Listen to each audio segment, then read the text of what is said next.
Welcome, ladies and gentlemen. Welcome to this week's edition of the Sunday Wire.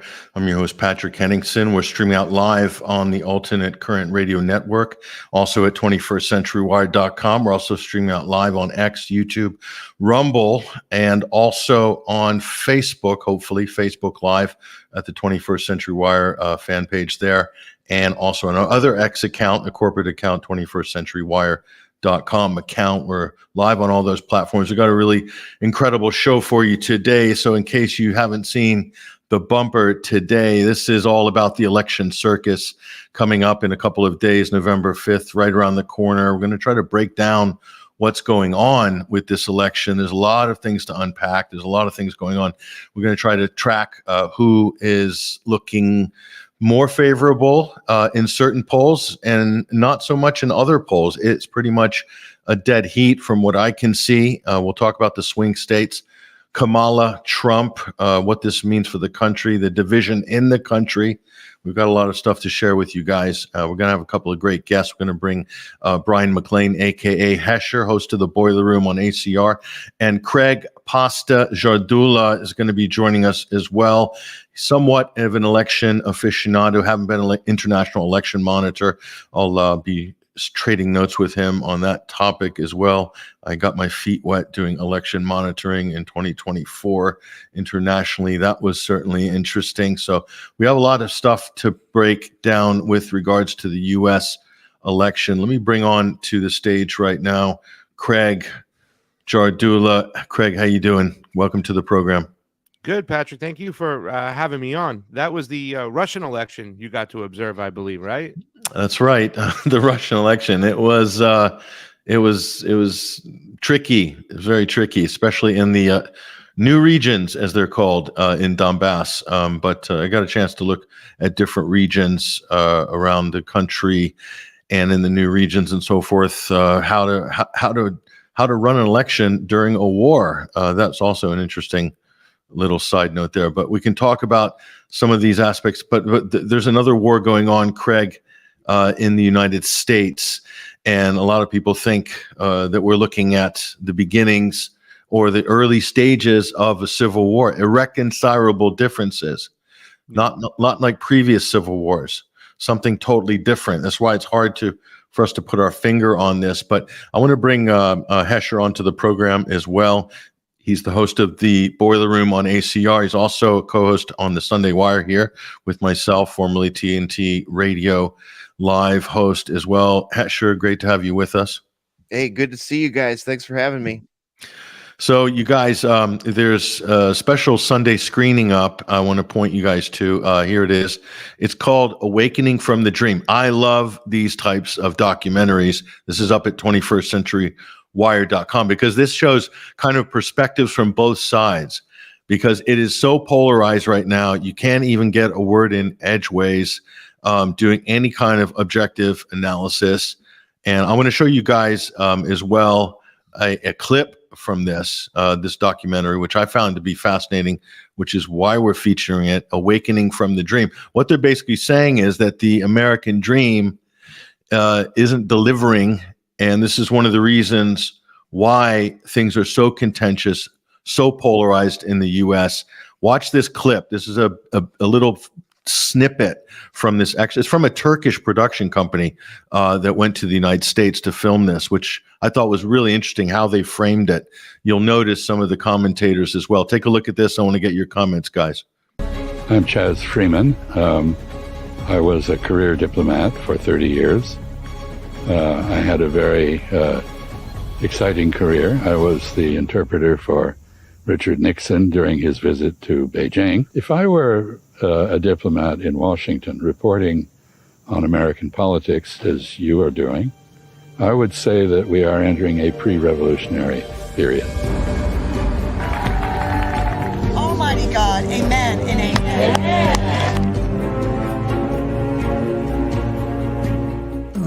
Nothing really works here anymore. It doesn't. It's a combination of dysfunctional, nothing gets done, and so corrupt. In this country, we legalized corruption. We made it legal. We said money is speech, and any politician should be able to receive any amount of money from any actor they want. Okay, so it's no longer corruption. They're campaign contributions. But what do you call this? What do you call it when a corporation makes you a deal as a candidate and you get to office and you serve their interests? If you're elected to office to the House of Representatives in the United States, you have your hand out for contributions, $30,000 a week, in order to be able to run for office again. And this means that anyone with money can buy your loyalty. The price is not all that high.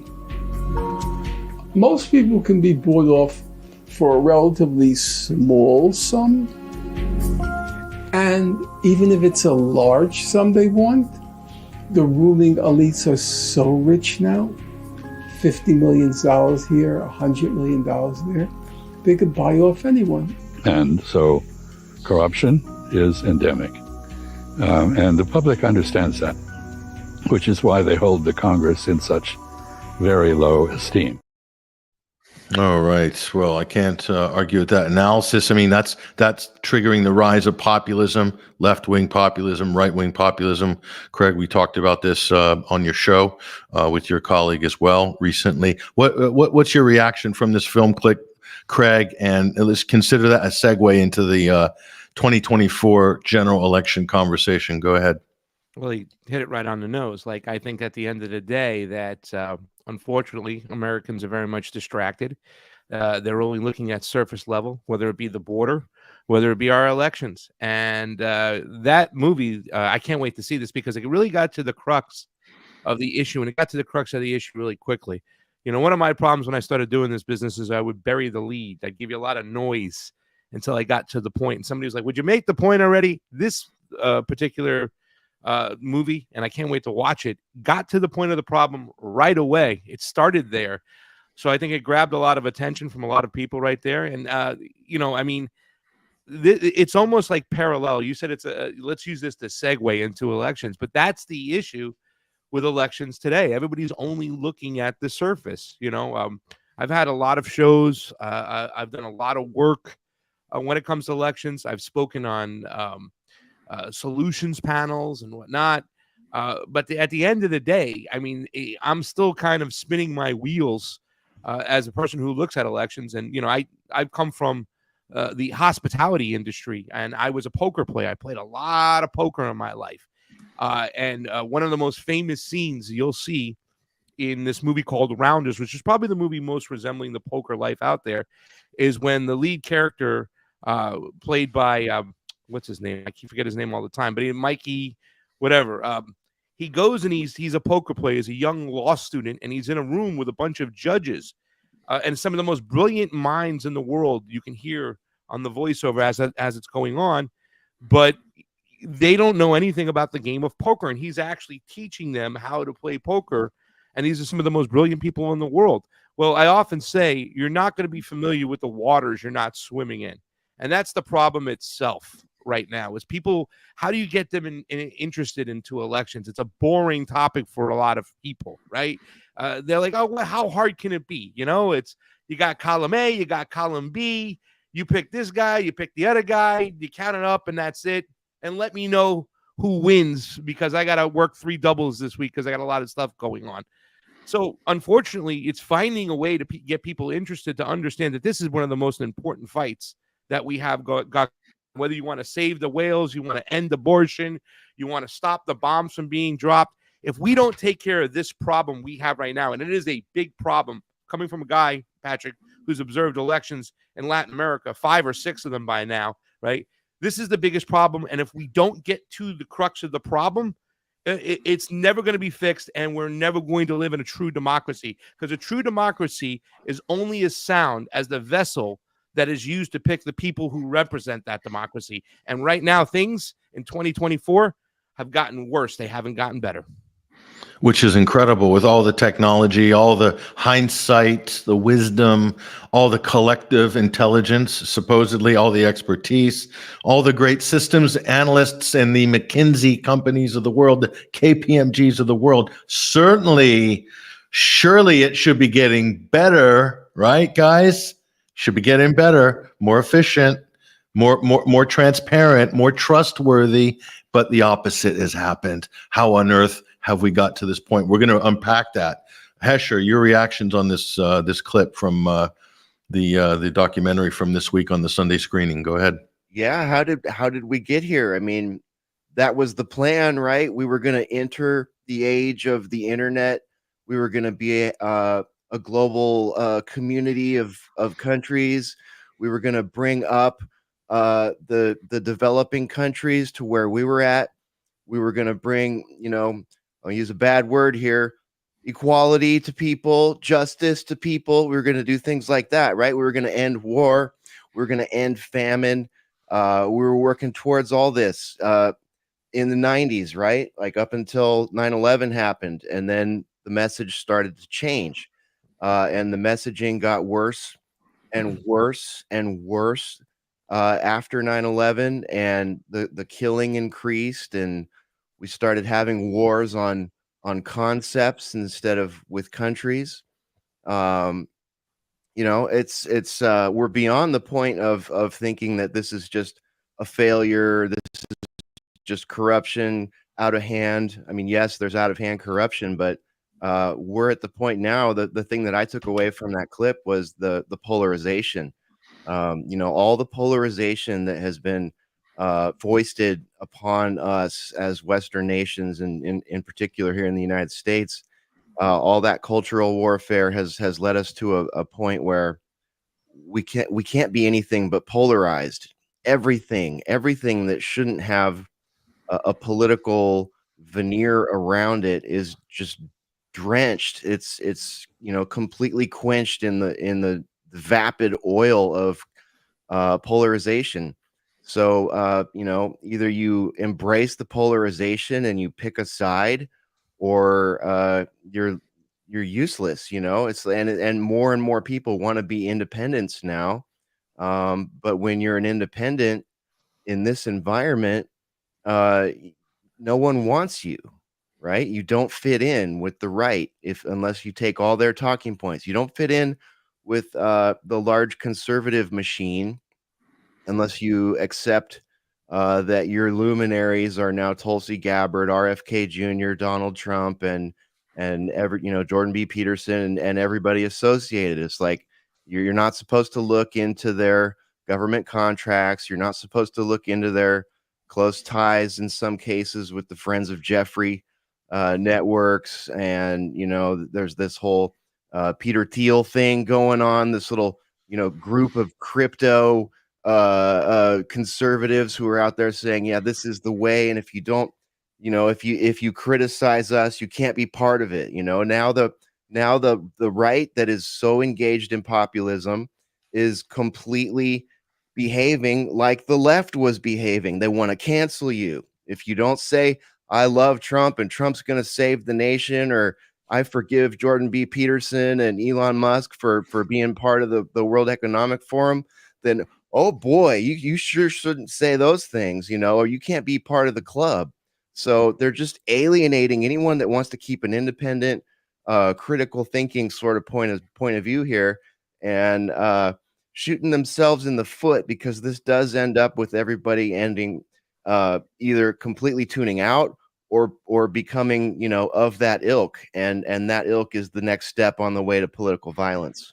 Perfect example of that this week. So I criticized Elon, which I know is totally verboten to do during this election cycle, because Elon has rediscovered himself as a conservative after apparently being a liberal for his whole political life. And in the last 12 months, he's found it safe enough peer support to safely come out of the closet. If he was in the closet or not as a conservative, we don't know. But I criticized him because he got caught in a little trap. He got caught in the Ukraine trap, because the left put out a story that he's in touch with Putin and he's working with Russian operatives, and he's cut off Starlink from the Ukrainian army, and that what a horrible thing, helping Putin. And Rachel Maddow went hell for leather on this as well. And so he basically fell into the trap and tweeted, "I provide the backbone. My Starlink provides the backbone to the Ukrainians on the front line." And I was like, I can't believe he's laying this one out. So this was a slam dunk. So I just grabbed it and then did a Sean Kemp, a violent dunk on Elon on this, because how can you boast about providing the backbone to one of the most horrific slaughters in military history? This is a disaster. NATO's proxy war against Russia in Ukraine. So Elon's helping to keep the thing going. 400, 500,000 dead Ukrainians. They're never going to win. The longer they go, the more territory they lose, the more damage that's done. The next generation's being wiped out. How can you boast about it? What the billionaires should be working to find a negotiated settlement, right? Use their clout to do something productive, like stop the war, like the war that could have been stopped at Istanbul because there was a peace deal on the table, or the Minsk Accords because there was a peace deal on the table. But the billionaires knew better, guys, didn't they? The billionaires knew better. The billionaires thought, oh, we can buy a win. We can buy a win. This is what Mark Zuckerberg, Elon Musk, Jeff Bezos, and the rest of them think. I'm so smart, I've created a tech company, or, I've acquired a rocket company, or I have electric cars that aren't green. I'm so smart that I can help win a war. I can beat the Russians, or I can help those brave Ukrainians run into the trenches as fodder, human fodder. I'm so smart. But you're not smart, because war is different. War is not running a tech startup. War is not getting your exit strategy and your IPO ready. This is totally different. And so it just, to me, when these people dabble in international affairs, this is when they really fall hard. I don't want to get too far into this rant. Craig, help me out. So I'm going to hand it over to you. Let me help you out. Is that I think that, and that, what I'm saying, this is not the first time you've lobbied criticisms against Elon Musk. A couple weeks ago, you put up. The point is, I'm not allowed to. I'm not allowed to criticize RFK. I'm not allowed to, according to the MAGA, I'm not allowed to criticize Tulsi. Yeah. I supported both of those people until they went all in for Israel's genocide, supporting Israel without any reservations. So I call balls and strikes. Yes, they do good things, we compliment them. They do bad things, we criticize them. That's how I play politics. But some people, as Hesher said, that's not allowed in the election cycle. Go ahead, Craig. Hesher laid that out, and he laid it out perfectly. And I was just going to allude to the point that this particular criticism, the last one, was the criticism where we know Patrick Henningsen's getting that strength back right there. You want to go slam dunk with this style. But the whole point of it, I think, is that just like elections, what we talked about, people just look at the surface. Oh, you're not allowed to criticize Elon Musk because now he's on Team MAGA. He's a good guy. Look at what he's done for free speech on Twitter, for crying out loud. But yet, there's still no transparency. There's no real transparency. We don't see the algorithm. We don't see, it's not an open source system. We still don't know, Patrick, why certain people get lifted up and other people get demonetized or shut down. That's not known to the public. And if you do a little digging, just like I'm encouraging people to start looking deeper into elections, we'll do it in every single avenue, because you have to, unfortunately, because the ruling class, they are playing chess and they are two steps ahead of the public. But if you look at Elon Musk under the surface, you'll see that he's a defense contractor. I've been saying this for so long. What he just did now was expose himself and tell the truth. And a lot of people are just like, wait a second. But he's always been there. He's always made money as a defense contractor. That's who he is. And what are his goals, right? I mean, he used to talk awfully about AI, and now he's encouraging it. He's using it. He's saying, let's embrace it. I mean, he wants to take Twitter and turn it into the WeChat of the United States. And he's admitted this before. I mean, it's obvious to me that this whole team coming in with Peter Thiel, who once again steering club of Bilderberg, which, all the conspiracy theorists, QAnoners on the Republican side, now all of a sudden they don't want to believe in conspiracy theories. That had to be the deep state trying to kill him, right? Though these last two times. And I don't know about you, Patrick and Hesh, but if I'm part of the deep state, I'm not sending these two knuckleheads to get the job done. You can think what you want. I certainly am questioning the whole situation. But Elon Musk is that. And if you just keep digging deep on these people, you'll see that what they're ushering in is Bilderberg right now, right? Peter Thiel's on the steering committee of the Bilderberg. But how many times in the last couple of weeks has Donald Trump said on Joe Rogan or wherever that Mike Pompeo is a nice guy? Mike Pompeo is a nice. He's also he was at Bilderberg with Jared Kushner. So we have to look at things under the surface, see what they are. It takes a little digging. And that's why I always say the greatest weapon that the ruling class has right now, Patrick and Hesh, is consumerism. Not just consumerism of what's on TV or who's playing, sports, college football on Saturday or professional football on Sunday. We're also consumed by design with just trying to pay rent and put food on the table. So they got us so much distracted that we're not looking underneath the surface. But unfortunately, at the end of the day, this is what's it's going to take a little deep diving, looking at things in a nuanced manner and finding out where this money is coming from and where these people are and where they've been, more importantly. And the documentary is Awaken from the Dream. 34 minutes is short, very well edited, very pacey. We're featuring that for our Sunday screening up at 21stcenturywire.com. I encourage people to go watch that. It's excellent. So, but, there's been some good films, definitely on the Trump side. We reviewed All the President's Men. Sean Stone directed the great miniseries. Obviously, there was a great injustice done by the targeting of everybody connected with Donald Trump, the criminalization of all Trump supporters, arresting them, the weaponization of the DOJ, the FBI. I think there's little argument there. So 2024 election, to me, and I said this to you, Craig, before, foreign policy-wise, when I do that election in my head, not a big difference between Kamala and Donald Trump. There's Democrats, Republicans, even Trump Republicans. They might be more strident on the campaign trail, but once you get into government, the permanent state moves in and tightens up your foreign policy. We know that that's the case, even though he has a better support base than he did before. If anything, maybe he's a little bit more pro-Israeli this time around, I think, than he was in 2016. But Kamala Harris, we all know what the foreign policy is going to be, basically status quo, which is no plan, escalate, antagonize, escalate. Arm Israel, give them all they want, and bleed our budget in Ukraine. That's the plan, weaponize, militarize Europe. Great, wonderful. So there's not much of a choice there. Domestically, I would say, you guys, that there is a big choice. The DOJ and the FBI and these agencies can't be used for lawfare and to knock out people because you don't like what party they're from or you don't like the fact that they're somewhat populist. So to me, there is a difference on the domestic front on terms of lots of policies and in terms of maybe a bit more fiscal responsibility, perhaps. But, that all went out the window with Trump when COVID came along. Got spooked from a little, supposedly a little virus, a spike protein, and put $8 trillion on the balance sheet. Good Lord, Hesher. So Hesher, not much choice internationally, big choice domestically. But the polls, you guys, I'll show you the polls in a minute, are evened out. Hesher, your thoughts on this?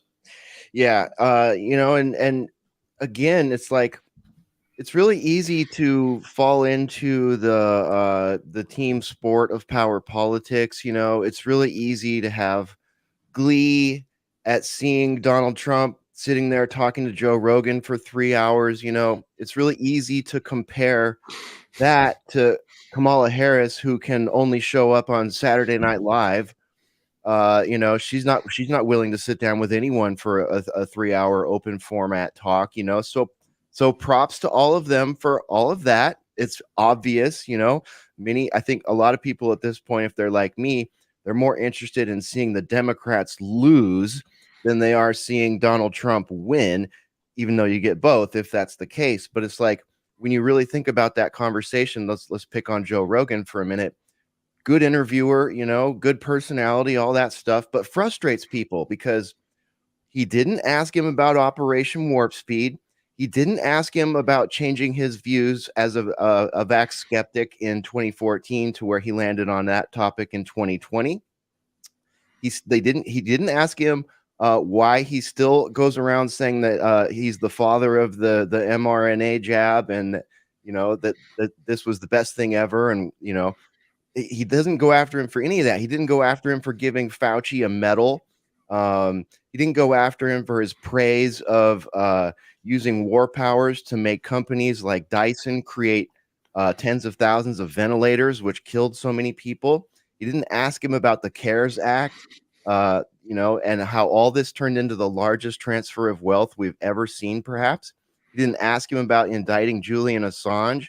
You know what I mean? There was a lot of tough questions that could have been asked, and also it's like, they did talk about the appointments a little bit, but even then, a little milquetoast when you're sitting there talking about Pompeo being a great guy.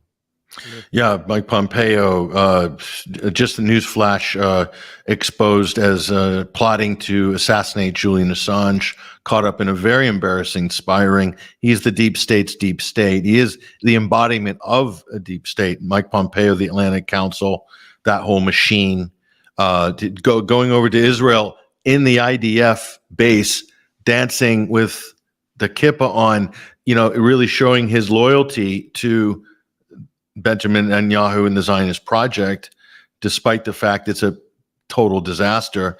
So Joe Rogan's strong point is not asking tough questions.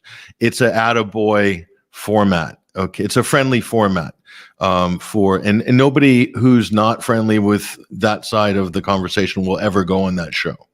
It's very rare if they ever do. So that's not what you're going to get there, or on Russell Brand or any of these other mainstream podcasts, because these are all people from the mainstream that have colonized the independent media. So Russell Brand, Joe Rogan, Tim Pool, they all came from mainstream gigs, built up their Twitter following, and in some cases on someone else's dime, and then exported all of that clout into the independent sphere when they decided that the playing field was open enough to do that and the money was good enough. And now that's the new alternative media, which is all mainstream people. But I'm just pointing out like what it is. But so back to the election. So Craig, a lot of people are saying it's divisive. You can't reconcile this.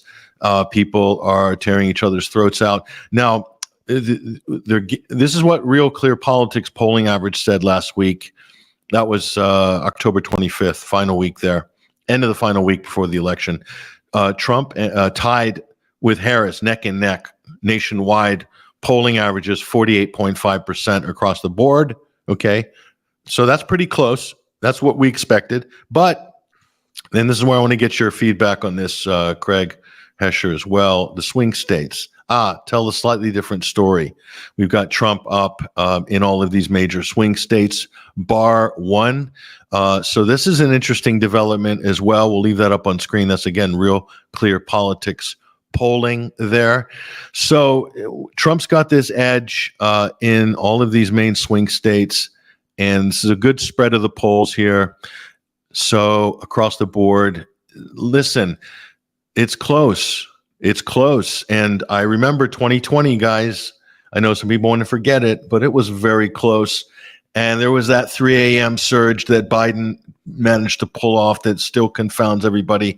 I have my reservations. I think there was widespread chicanery, electioneering, fraud, the stuff that always goes on, but it was just done on a bigger scale in 2020. And I don't think those issues have been resolved since 2020 and the midterms. All this stuff happened during the midterms in certain places like Maricopa County. I was there. I saw what happened to the voting machines on the day of the election. And Carrie Lake, who was the runaway odds-on favorite, somehow, after they slow walked the votes for a whole month, lost by 0.5 percentage point, as well as all the attorney general and all the other important offices there. And that's a really important state. So, Craig, firstly, what do you think about the polling in general? They say it's close. Do you think it's this close? Do you think there's an edge in the swing states? Have any of these issues from previously, the concerns raised by Republicans, been resolved? Your thoughts? So the guy I was pointing to over here, by the way, is Mark Fincham, who also ran. He's known as a Trump guy. He ran for Secretary of State. And as you can see, I have the two hats. I have Jim Marchant from Clark County, Nevada, where I voted for in that last midterm.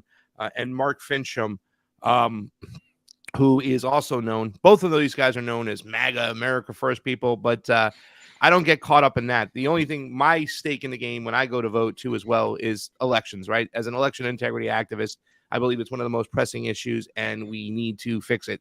So that's why I have these two guys' hats up, because I've sat down and talked for hours with these guys. They understood where I was coming from in my history of work, and they left an open door for me to talk more about elections, despite the fact that I had never voted Republican in my whole life. I think that's important moving forward to kind of highlight those. When we look to vote for people, we should look for election reformists who want to provide transparency with a chain of custody, all that stuff. I'm sure we'll dive into it. As for the polling, because I don't want to get too far away from your question, I believe polling is propaganda. When you look at all those polls over there, how did they ask questions? What questions did they ask? Who did they call? I don't know about you guys, but I've yet to get called for a poll, and somebody take my opinion or ask who I'm going to vote for on that day and being used by a certain poll from any of these polls that you see over here. So at the end of the day, I believe that the establishment, and you're talking to a guy here, Patrick and Hesh, who doesn't believe that Donald Trump is an outsider. My gut tells me, and from listening to Hesh's opening statements, that he also feels that, right now, probably the biggest concern, my gut tells me that they're going to give us Trump. And at the end of the day, the way our election systems are, and you kind of talked about it, as far as like the things that happened in the still of the night, I will tell you that those nights are mathematically impossible. Garland Favorito from Georgia, a friend of mine who runs an election integrity group out there, he changed the word anomaly to impossibility, because we were using that term anomaly and we were getting the dumb and dumb answer, over that time when Lloyd Christmas, played by Jim Carrey, asked Mary Swanson, what are the chances of me and you getting together? 1 in 10, 1 in 100, 1 in 1,000, 1 in a million. Just give it to me, Mary. And she goes, 1 in a million. He goes, you're still saying there's a chance. And that's what's going on over here. The twisting of words, saying that these things could actually happen. Not even looking at the fact that these laws, and this is something that Donald Trump was not successful of explaining to Joe Rogan, which tells me he's kind of wandered away from this whole discussion, and who knows who's at the driving wheel when it comes to elections, is that this only the state legislation, this is in our Constitution, right? Only the state legislations are allowed to change these laws. Well, they didn't do that. There were election officials, secretaries of state, governors, under the fear of COVID, you got to vote safely, guys, change these rules. And then in the still of the night, these mathematical impossibilities came in these 6 swing states that we're looking at, and just flipped the election upside down. So I believe at the end of the day, whoever's doing the cheating, whether it be the establishment, we're just witnessing kabuki theater in front of my eyes, wants to cheat as little as possible. I mean, that's one of their goals. Let's cheat as little as possible. So let's use the art of persuasion through our stenographers in the mainstream media to kind of get everybody in this culture war battle. And, let's go for the low-hanging fruit, the people who aren't going to look down the rabbit hole, who are low-informed voters, and let's persuade them to vote in a certain way. So there's a lot of mechanisms at work here, a lot of, avenues and different groups of it, but, they have the money to do so. I mean, I believe, when you look at these election systems, there's 3 companies that control over 90% of the counting of our votes. And these companies are private equity companies. So not only is the software they use to count our votes proprietary, their ownership is proprietary. And we don't even know who's counting our votes here. But they're just another vessel of the establishment, and they give us this kabuki theater. And at the end of the day, they're going to give us who they want. And like I've said before, guys, it's not who you vote for, because your votes don't mean much, right? It's what you stand for. Because at the end of the day, the ruling class is going to give us who they want. And whoever they give us, we should reject, whether it be Kamala or Trump in this situation. And just like you said, Maricopa County, for instance, Patrick, right?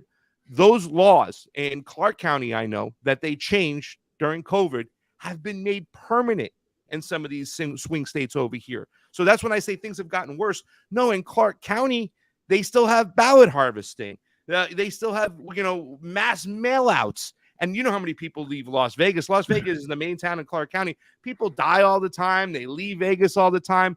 Well, they have all these dirty lists everywhere.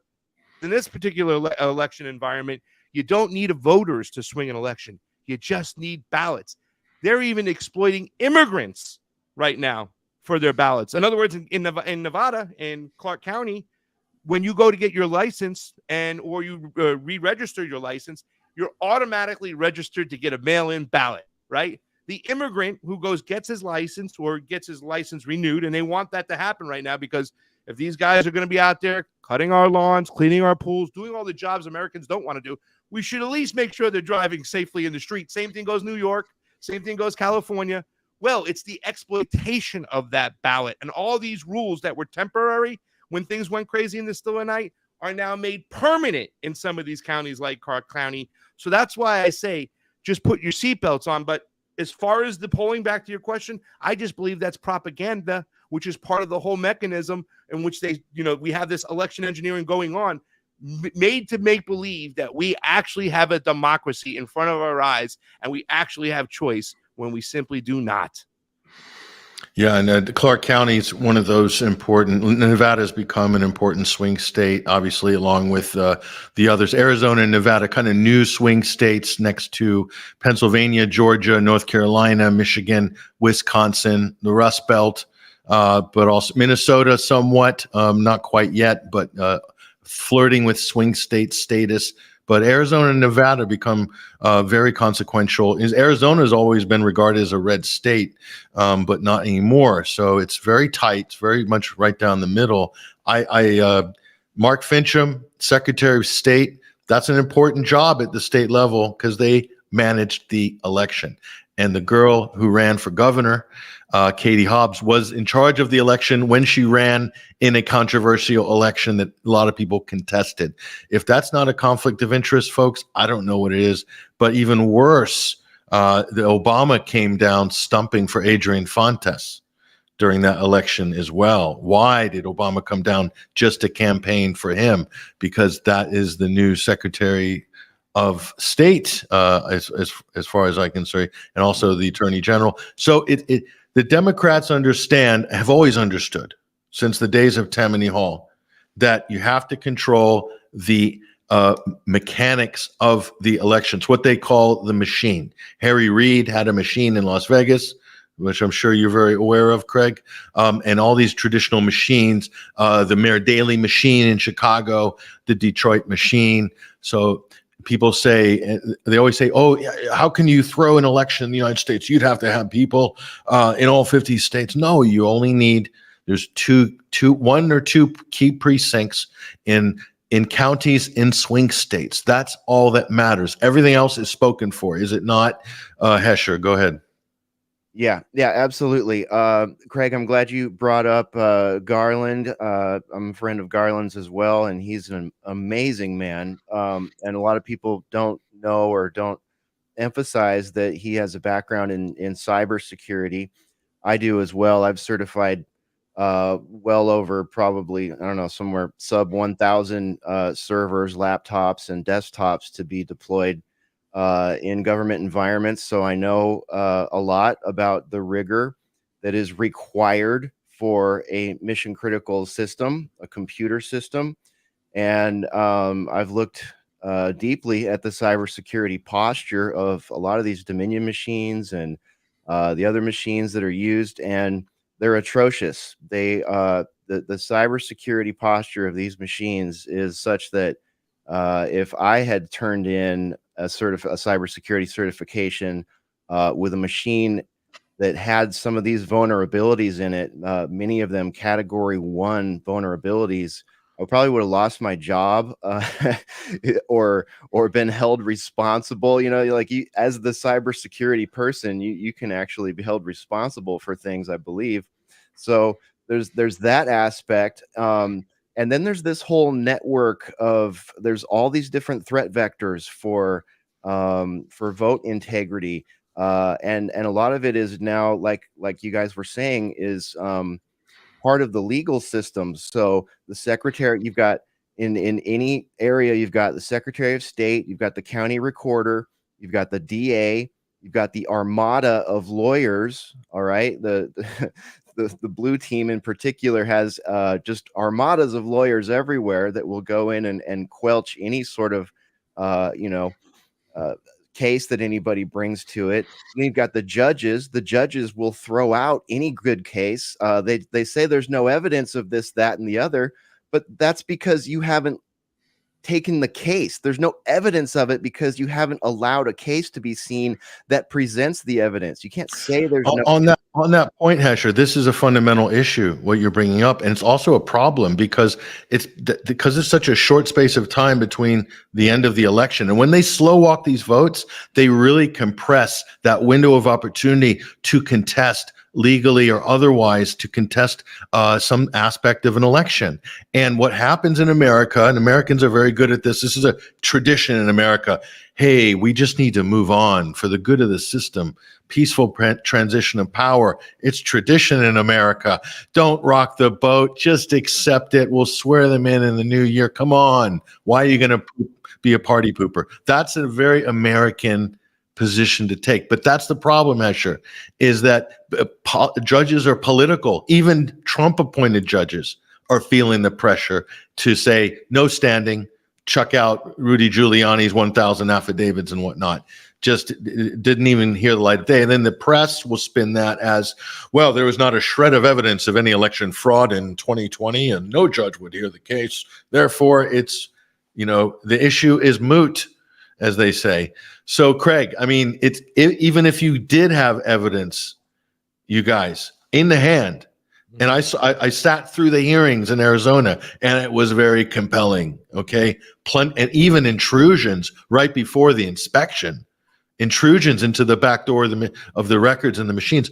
But no, it's almost impossible in America to contest election, even with the receipts. Craig, your thoughts? Well, Hesh making some great points there too, by the way. And yeah, I'm glad that you jumped in because I want to piggyback on this because I think in the notes I sent you, Patrick, people ask me that question all the time. Notwithstanding, what does that mean? I mean, he's got the evidence in front of him. Why wouldn't they see this? Well, also, why would a judge delegitimize the system that put him into power? That's something people don't realize all the time. Like, he has that seat because most of the time it went through the whole voting process. So, of course, he's not going to delegitimize that. I mean, and this, once again, you want to get down to the crux of things. If you can control the judicial system, right? If you can control the judges, I mean, I don't have to tell you guys that, I'm saying, Don Corleone went to war with Barzini because Barzini was upset that Don Corleone wasn't sharing all the judges. He had all the judges in his pocket and he wouldn't share them. That's the mechanism of control. If that judge has the final say on what's to happen and you control that judge, the establishment controls that judge, and they're part of this group over here, then you're never going to get change. And the ruling class understands that. So that's why so many people hit dead ends all the time, even when they have a smoking case, a smoking gun right in front of their hands. And it was a particular case that propelled me into this work. I don't know if you ever heard about the Bernie Sanders case in Florida, Jared Beck, Elizabeth Beck. Well, Jared Beck got Bruce Spiva, who was the Democratic Party's lawyer, to admit, hey, listen, there's no such thing as a Democrat. We're a corporation. Technically, if we want to, we can go to the back room filled with cigar smoke and pick whoever we want. And that's just the crux of it. Remember that judge threw it out, notwithstanding. And that's why we keep hitting dead ends all the time when it comes to the election integrity game. So yeah, election integrity, a lot of talk about election integrity. There's so many problems with election integrity in the United States. These problems have existed forever, since the beginning of elections. The problem that America faces right now is that there's a lot of, I mean, I know there's two arguments, you guys, and I want to get both of your opinion on this. There's an argument for decentralization, i.e., let the states take care of their business. Don't want to have standardized federal elections because then the potential for corruption cascades across the whole system. And then there's the people that say, no, we've got the technology. We should do, if possible, even internet voting. And it needs to be done federally. Everything needs to be the same, just like in name a country that has, national standardized elections. So two arguments there. Where do you stand on this issue, Hesher? I would like to go back to carving my vote on a coconut husk and putting it in a bucket. I mean, I'm sorry, I don't trust any of this digital stuff at this point. There's too many people with too many vested interests in this stuff. I mean, that network I'm talking about right here, Secretary of State, County Recorder, DA, Army of Lawyers, the judges, then all the mechanics, the mail-in ballots, the ballot harvesters, the cybersecurity aspect, that creates this entire like cloud around the concept of vote integrity that makes it impossible to source, impossible to audit, and it shouldn't be that way. And then you look at like former Mesa County clerk Tina Peters. She was just sentenced to 9 years in prison. And what did she do? She did what she was elected to do. She said, you know what? Because the Secretary of State came into the Mesa County office and said, hey, we're gonna redo the software on these machines. And she knew that those were the machines that held the voting records. And part of her task as county clerk is to maintain the voting records. So what did she do? She did what any smart cybersecurity person would do, what any smart county clerk would do. She took an image of those hard drives to maintain those records. And then what happened? She got arrested. She got indicted. She went to trial, and she got sentenced to 9 years in prison for doing her elected duty, her job, what she was elected to do. And they've used her to scare every other county recorder a county clerk in the country now. A county clerk in any county now knows, wow, if I feel like something's wrong with these records, or if I even do my job and maintain these records, then I could go to prison.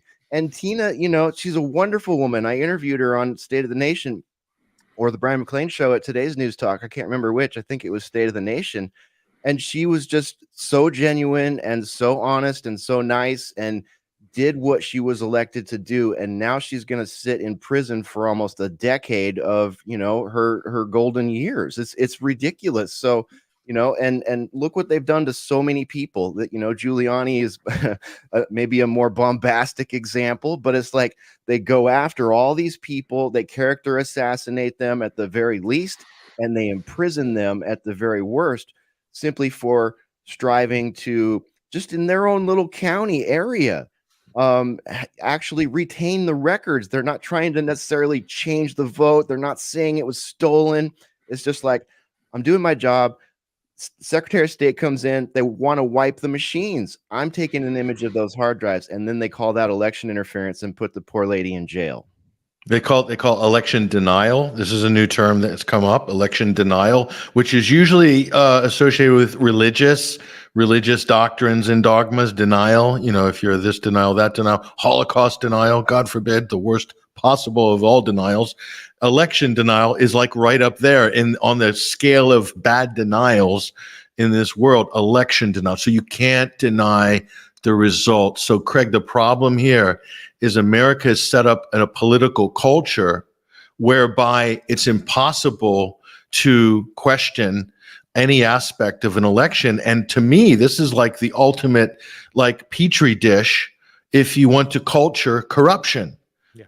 Because whoever's got the most power, the most weight, the most muscle can pretty much do what they want in any place in this country.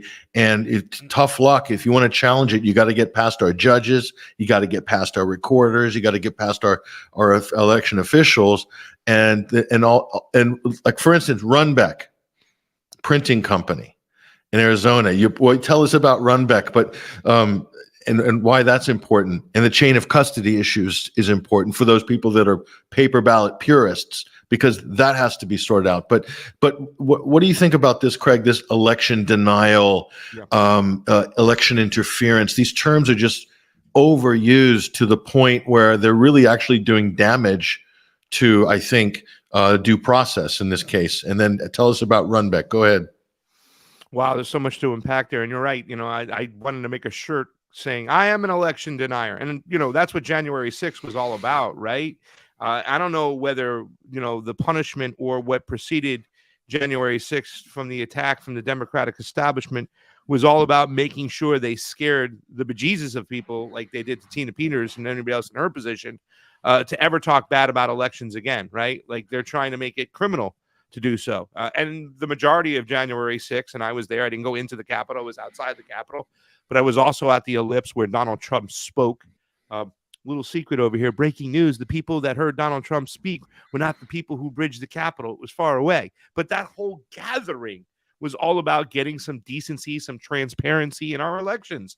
And I'm kind of like Hesh too as well. And I want to kind of start there. When he says, I want to shave in the coconut, well, who I'm going to vote for and whatnot, I'm down for that as long as everybody shaves in the coconut, what they want. Because, out of the 5 general elections I've observed, and I've observed, the Sandinistas election in Nicaragua, to Lula's election versus Bolsonaro in Brazil.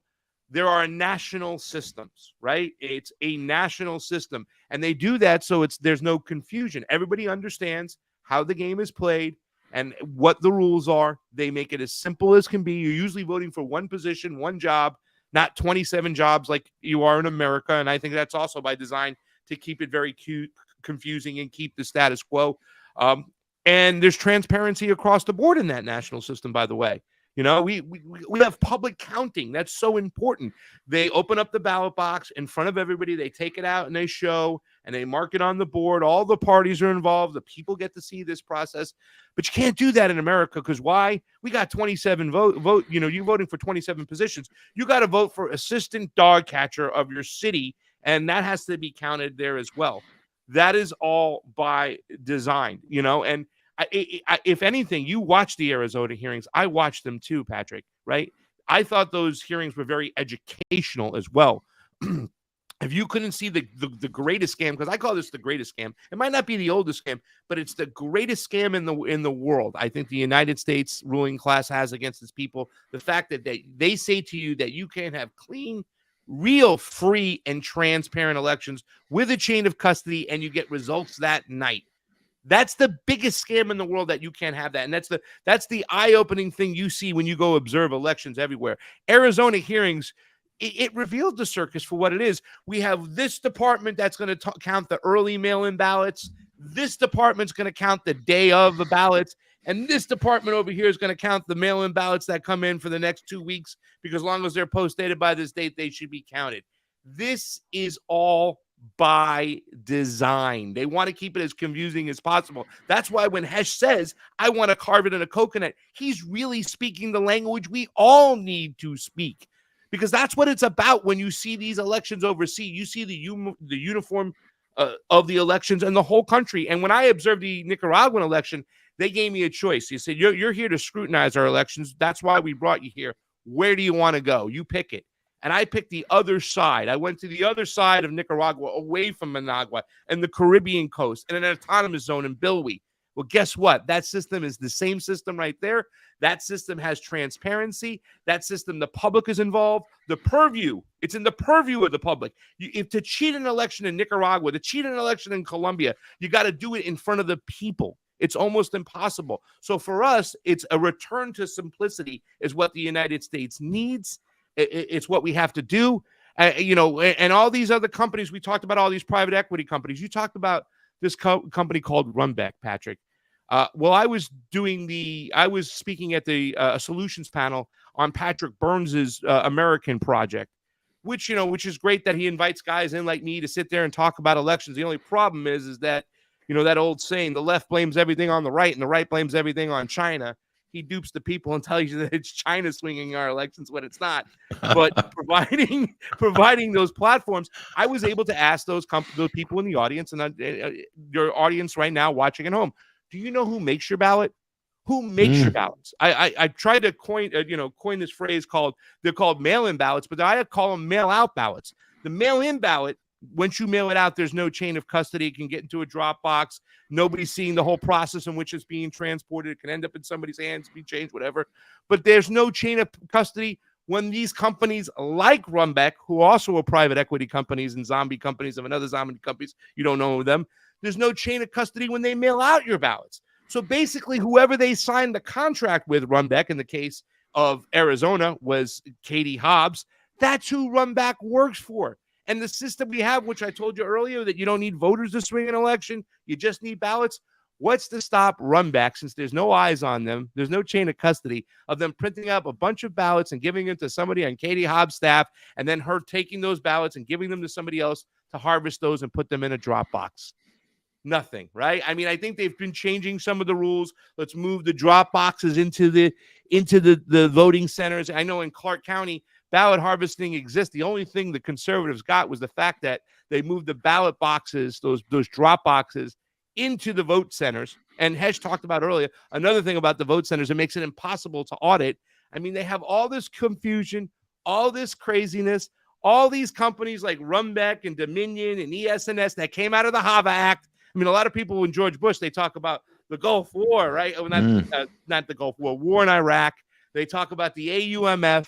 They talk about the Patriot Act. And I tell them, don't forget about the HAVA Act, because this is also another vessel which allowed all these zombie private equity companies to come in, keep the system as confused as can be, wiggle the money right in front of the states and say, hey, if you go along with what we have in the HAVA Act, we'll give you this money.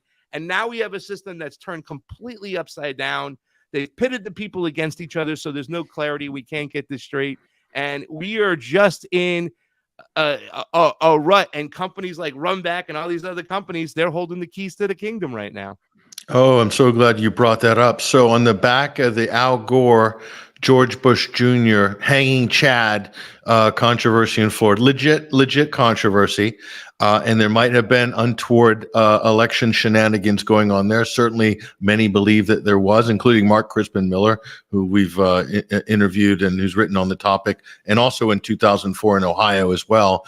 But they used that controversy to basically, what I think, the way I look at it, is consolidate power. And so that's as consequential as Citizens United was, in terms of opening up the spigot, like in this Awakening from the Dream documentary we showed the clip from earlier, opening the spigot for like unlimited funds into super PACs, and just totally diluting and distorting election cycles in America with all kinds of cash. And just people are so sick of the ads right now that I know people that don't want to vote just because they don't want to even participate, because they're so sick of being swamped with propaganda and advertisements and stuff like that. So, I mean, so the big winners in this is like, Madison Avenue marketing companies, film production companies, they're casting agencies. They're making tons, and they're doing better than they do in Hollywood during this election cycle with the amount of media spend on this.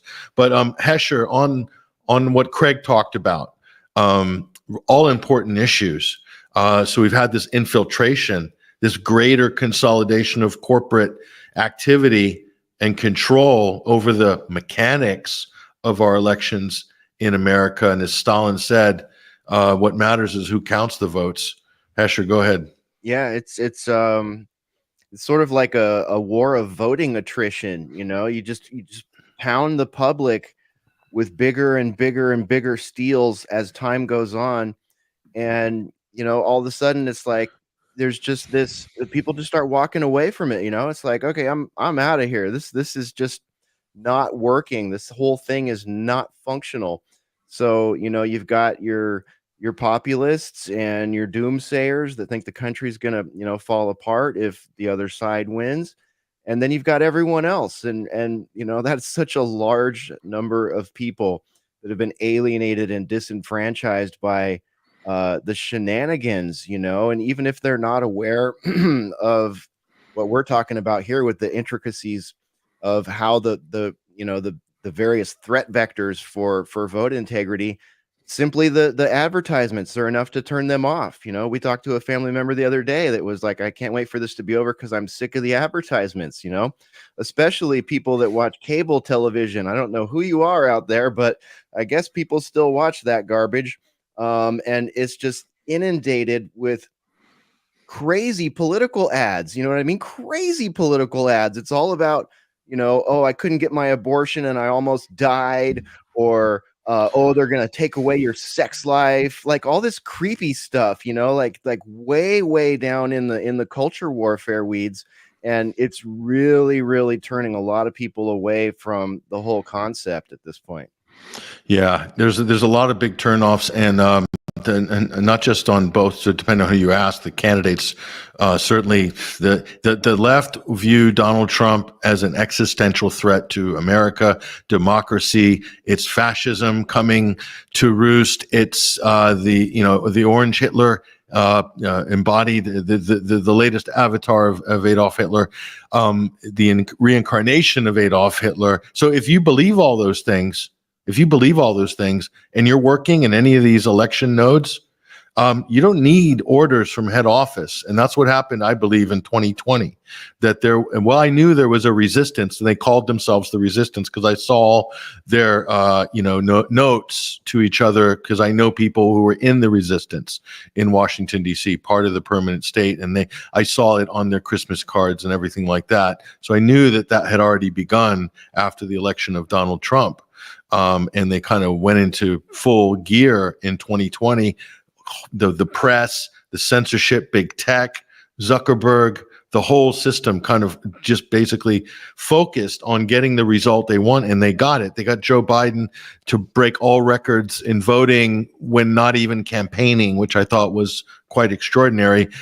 So we now have a weak candidate who is very unappealing, who's running a horrible campaign, who didn't even run in the primaries, who, if she ran in the primaries against people like Josh Shapiro, or name me a Democrat, she would have come in last. So that's how poor of a candidate. So she's been gifted this presidential run. She's as bad as ever. So we have this really amazing situation. Donald Trump seems to be running a pretty effective campaign, seems to be pulling people from the center. He's strategically got surrogates like Robert F. Kennedy and Tulsi Gabbard to pull people from the center and from the left, African-American males coming in, Latino males coming in under the Trump camp. But all these things don't mean much to me on the final day until we see how this election is going. Are there going to be slow walking of the votes? Because if there's more of that going on, then the chances for Trump, I think, dissipate. But I could be wrong. Maybe Republicans got an early game for early voting, like they do in Nevada. Nevada seems to be showing early voting in favor of Republicans, from what we can glean from that data. That's just one with Clark County. You can get welcome Basil Valentine onto the stage. Basil Valentine, TNT radio host, and also at the beta site for Pulse.today, joining us from sunny England. We're going to get into the weeds of the politics of the election. But Craig, what you've heard about the early voting in Nevada? Yeah. Is there any credence to that analysis? When I got a chance to fill in for Manoa Chan on Rick Sanchez's show, and I'm really upset. The TNT's gone, RT's now affiliates are gone, Sputnik closed down. I mean, this is so I'm very happy that you had me come on the show today, because I feel like this is one of the most important election of our lifetime. Every election's important, because that's the only time a lot of people are paying attention. And the fact that they found a way to sideline a lot of us, it's disheartening. But on that show, when I had a chance, we had the interactive map up there, and I was so looking like, hey, I finally get the dream job I wanted. I've always wanted to be the Steve Kornacki of RT, stand up there with my sleeves rolled up and pressing a map and explaining what's going on. But I wanted to actually add some nuance and some context to what's going on. I would always say, Patrick, that it doesn't make a difference who's voting in an election. It matters how you vote in an election, at least judging from 2020, the mass mail-in ballot system, the ballot harvesting. Clark County also has that. Once you register the vote, right? Register to get your card, you get that ballot. So how the vote is actually cast is just as important as who's voting, right? In an area like Nevada, where it's just completely off the change, we got Jim Marchant over there, who I was able to vote for, who was also running for Secretary of State in 2022, lost to somebody, I forgot his name. And in fact, they didn't even have him run ads. They had the one of the head Democrats of the state run ads and just say how he was a MAGA guy and we had to get rid of him. I mean, that's the fact that he lost was just mind-blowing. The way the system's set up in Clark County, it's only probably, as far as how bad it is, second to California, which is the worst of all the worst, right? It's so ridiculous. Vote centers. They have vote centers too as well. And Hesh mentioned before, it makes these systems impossible to audit, especially with the vote center, when I can vote over here, I can vote over there, not go to your precinct like you have to in Nicaragua with ID, which they know, and they can go back and track the vote, right? And they can ask you, who'd you vote for? They did that in Arizona after COVID. They moved to these voting centers, these huge things. So that totally changed a lot. Like it took a lot from the local accountability and also participation. And that's also about getting people active in politics. It's nice to have the old biddy, the old tea lady who's been doing it since Nixon. She's not going to mess around, and all these other old sort of guard people, they're there. That's a very important thing in their life, and they do it well, and they do it by the book normally. Yeah. So at least you know who they are, and there's family connections, and they have reputations to uphold.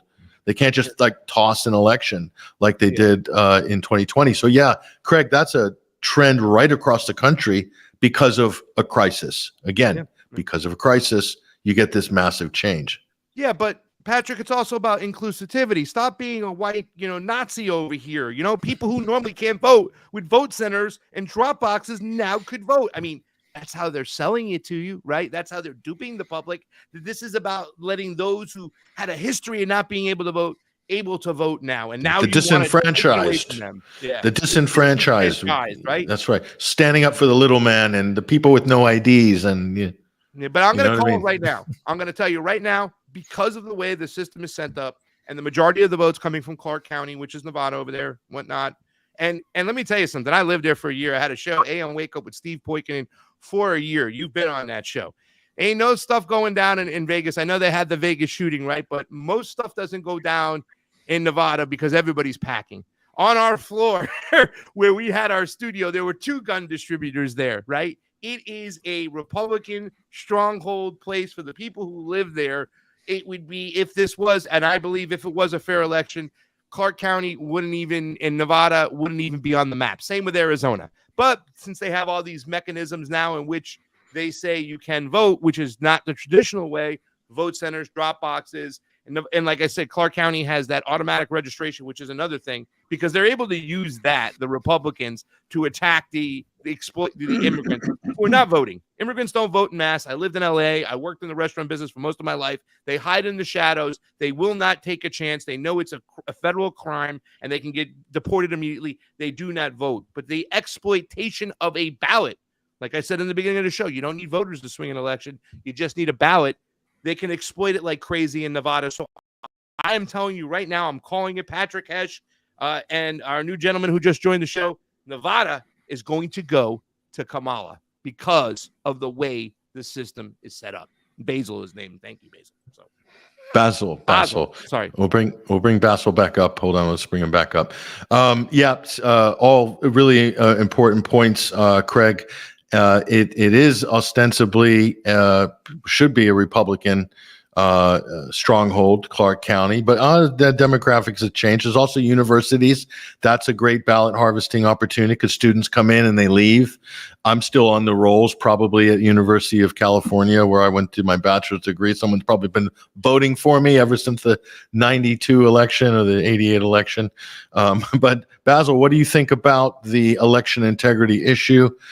Just your initial thoughts on this conversation.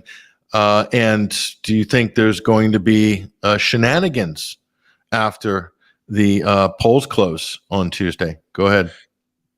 Shenanigans at the very least, gentlemen. I think it's a recipe for chaos, frankly. The narrative is already being set for the demonization once again of Trump and his supporters for not accepting the result when it's rigged for Kamala. And as you said earlier, it'll be rigged as little as possible.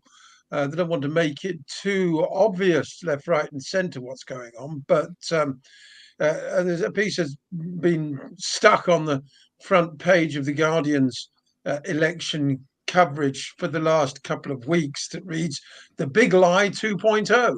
Trump plan to subvert 2024 election more organized than ever." there is little doubt that Donald Trump will refuse to accept a defeat in November's US presidential election. The former president, who is deadlocked in the polls with Kamala Harris, has spent months priming his supporters to believe the only way he could lose is through fraud. And so on. And when you put on top of that, somebody's seen some graphics from ABC, I think it is, purporting to show the results already. They've got the win graphic for Kamala ready, prepared. And then, of course, as we revealed on today's News Talk a few weeks ago with Dr. Jerome Corsi, as Hesher pointed out, anybody can dial into the election machines and basically program whatever result you want through the creation of entirely fraudulent ballots. Dr. Corsi told me that what they do is they produce a ballot paper for somebody that looks genuine. So you might have a Mr. S. McDonald at 4870 North 23rd Street, and you can produce a ballot for another S. McDonald, but MacDonald, M-A-C, rather than just M-C, at a slightly different address, also on North 23rd Street. So it looks sort of genuine. And unless you went to the address, you wouldn't know that there was no such address and there was no such person. And that ballot is then automatically tabulated and counted in the final total. He said the algorithm is so sophisticated that you can program in a late surge, the ballot boxes are coming in from the densely populated urban areas where lots of African Americans live. And that's why there's this sudden surge for Kamala. Of course, all the African American men I've seen interviewed on media have said they're voting for Donald Trump. They're not fooled by her blackface routine. It's not surprising that Candace Owens' revelation that she has very little African American blood, if any, in her, that she hasn't received much airtime. Should be a scandal, because the book she wrote has pictures of her with a woman that she's claiming to be her grandmother, but isn't actually her grandmother at all. It's some sort of home help or something. So, it really is a kabuki theatre. It's a circus. You're absolutely right to devote most of the program to the question of election integrity, because at the end of the day, that's the key issue. And I'm afraid to say it's hopelessly compromised, and the stories are already being prepared as to why Trump lost. Do you remember the soccer moms in 2000 that were supposed to have, or 2004 was it, that were supposed to have come out in favor of George Bush II? No. These sort of strange demographics, they're talking about that now for Kamala Harris, that there are these sort of previously unidentified socioeconomic groups that are going to drag Harris over the line. And as Craig said, the polls now showing her slightly in front, if anything, on the national averages. And that's caused the race in the betting markets to tighten. At the end of last week, Donald Trump had gone as far as 7-4 on, 8-15 on, giving him a 70% chance of winning. It's now tightened up to 4-5 Trump, so giving him more like a 60%, 55% chance, and Harris as short as 11-10. So Trump's still the slight favorite with the bookies, but of course the bookies generally operate on the basis that you're dealing with a free and fair election, which we're not.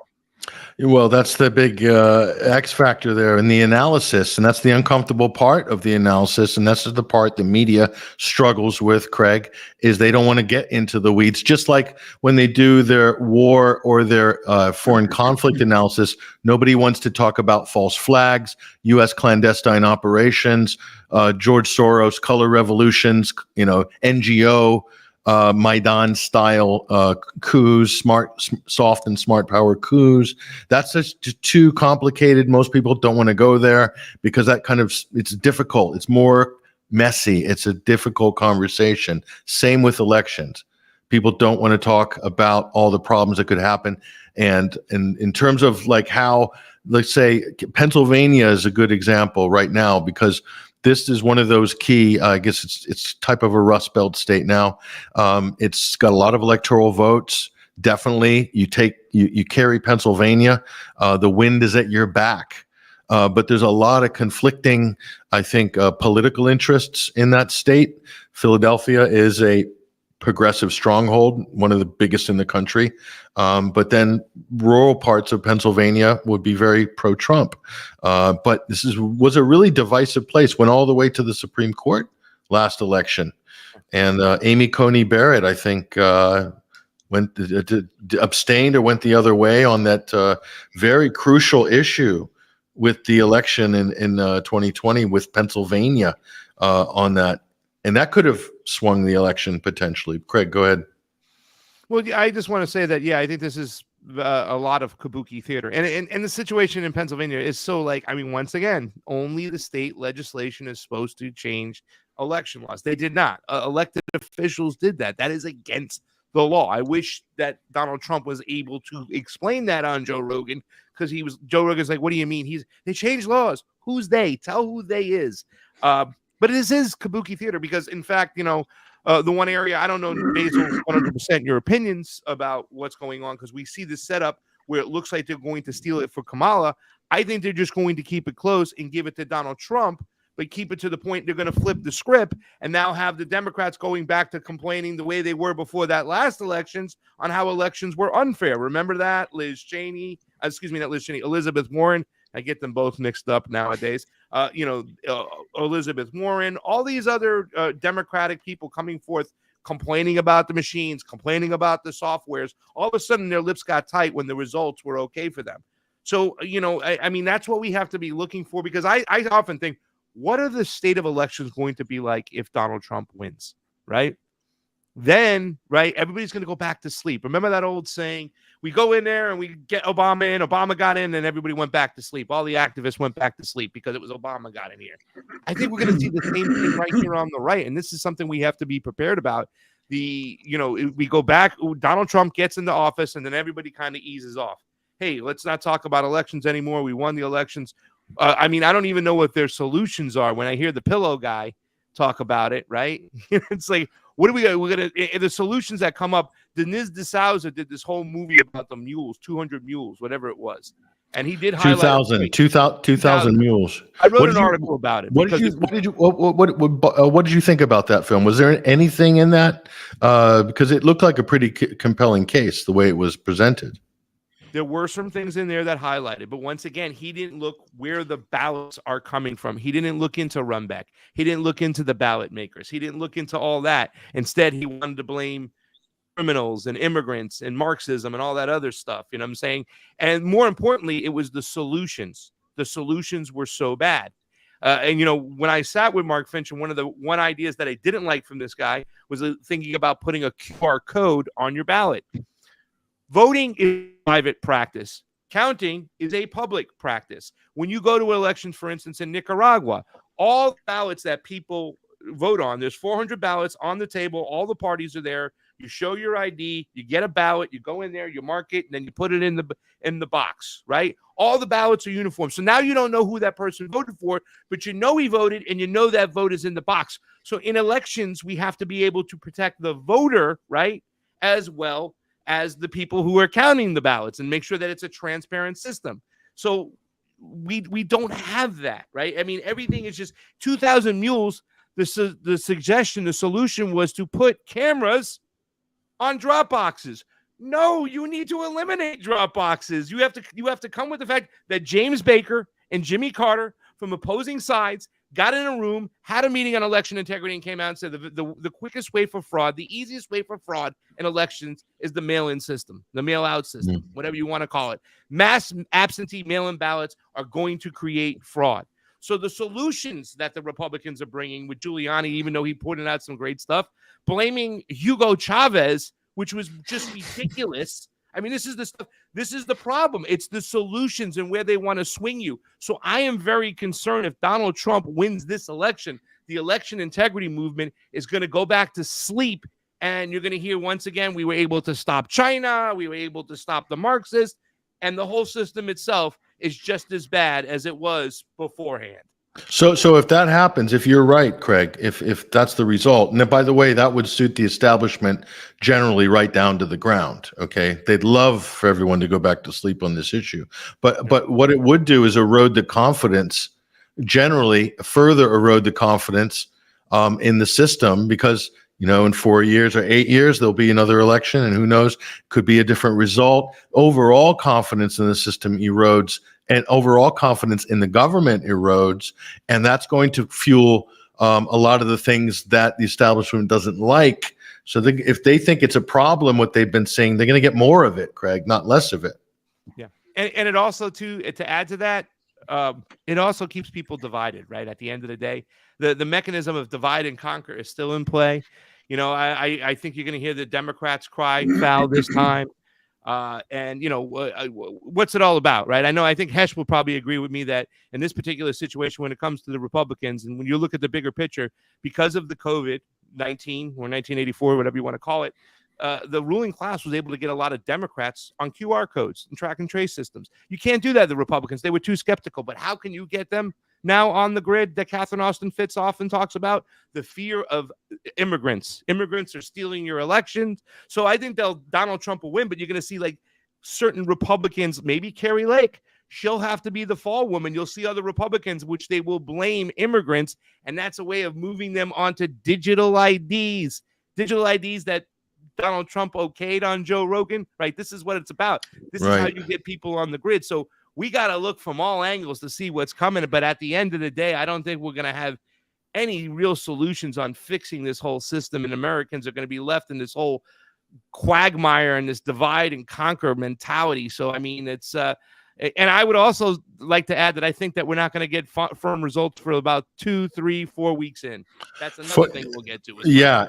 And that's just going to create all kinds of tension and problems. It's going to be more obfuscation. More people are going to be jumping to conclusions. They're going to be freaking out over internet memes, and everything's going to be, quote, election interference during that period, that open window of 3 or 4 weeks. And that's what you're looking at. That's what it was in Arizona. It was painful. I checked the results every day. I went to the New York Times every day to see if the candidates I voted for were doing better or worse. And it'll be like, 100 votes were counted today. The next day, 30 votes were counted that day. And it just went on for a month, with like .00 percentage between the difference in some of these things. So it's gonna get messy for sure. And yeah, go ahead. I wanted to add one thing, because it's very important, that election you're talking about, just to put things into perspective. In that Maricopa County election that you saw 300 votes were counted every day. Ridiculous, from the 3 different departments counting votes. 2022 midterms. Yeah. 22. Yeah. I think it was something like 1.75 million ballots were mailed out almost a month earlier.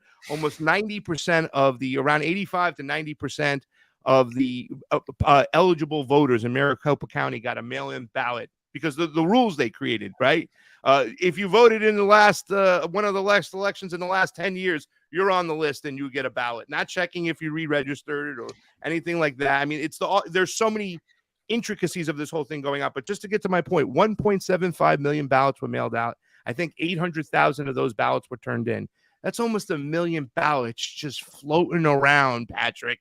Never to be seen, never to be turned. I mean, you cannot have an election like that and say it's legitimate when there are that many opportunities to cheat.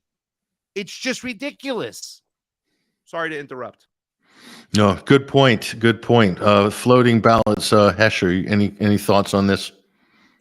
Yeah, he's right. The mail-in ballot scheme is probably the longest pole in the tent. Like we talked about, sort of the mail-in ballot scheme and the change in laws and policies and procedures that Trump alluded to on Rogan.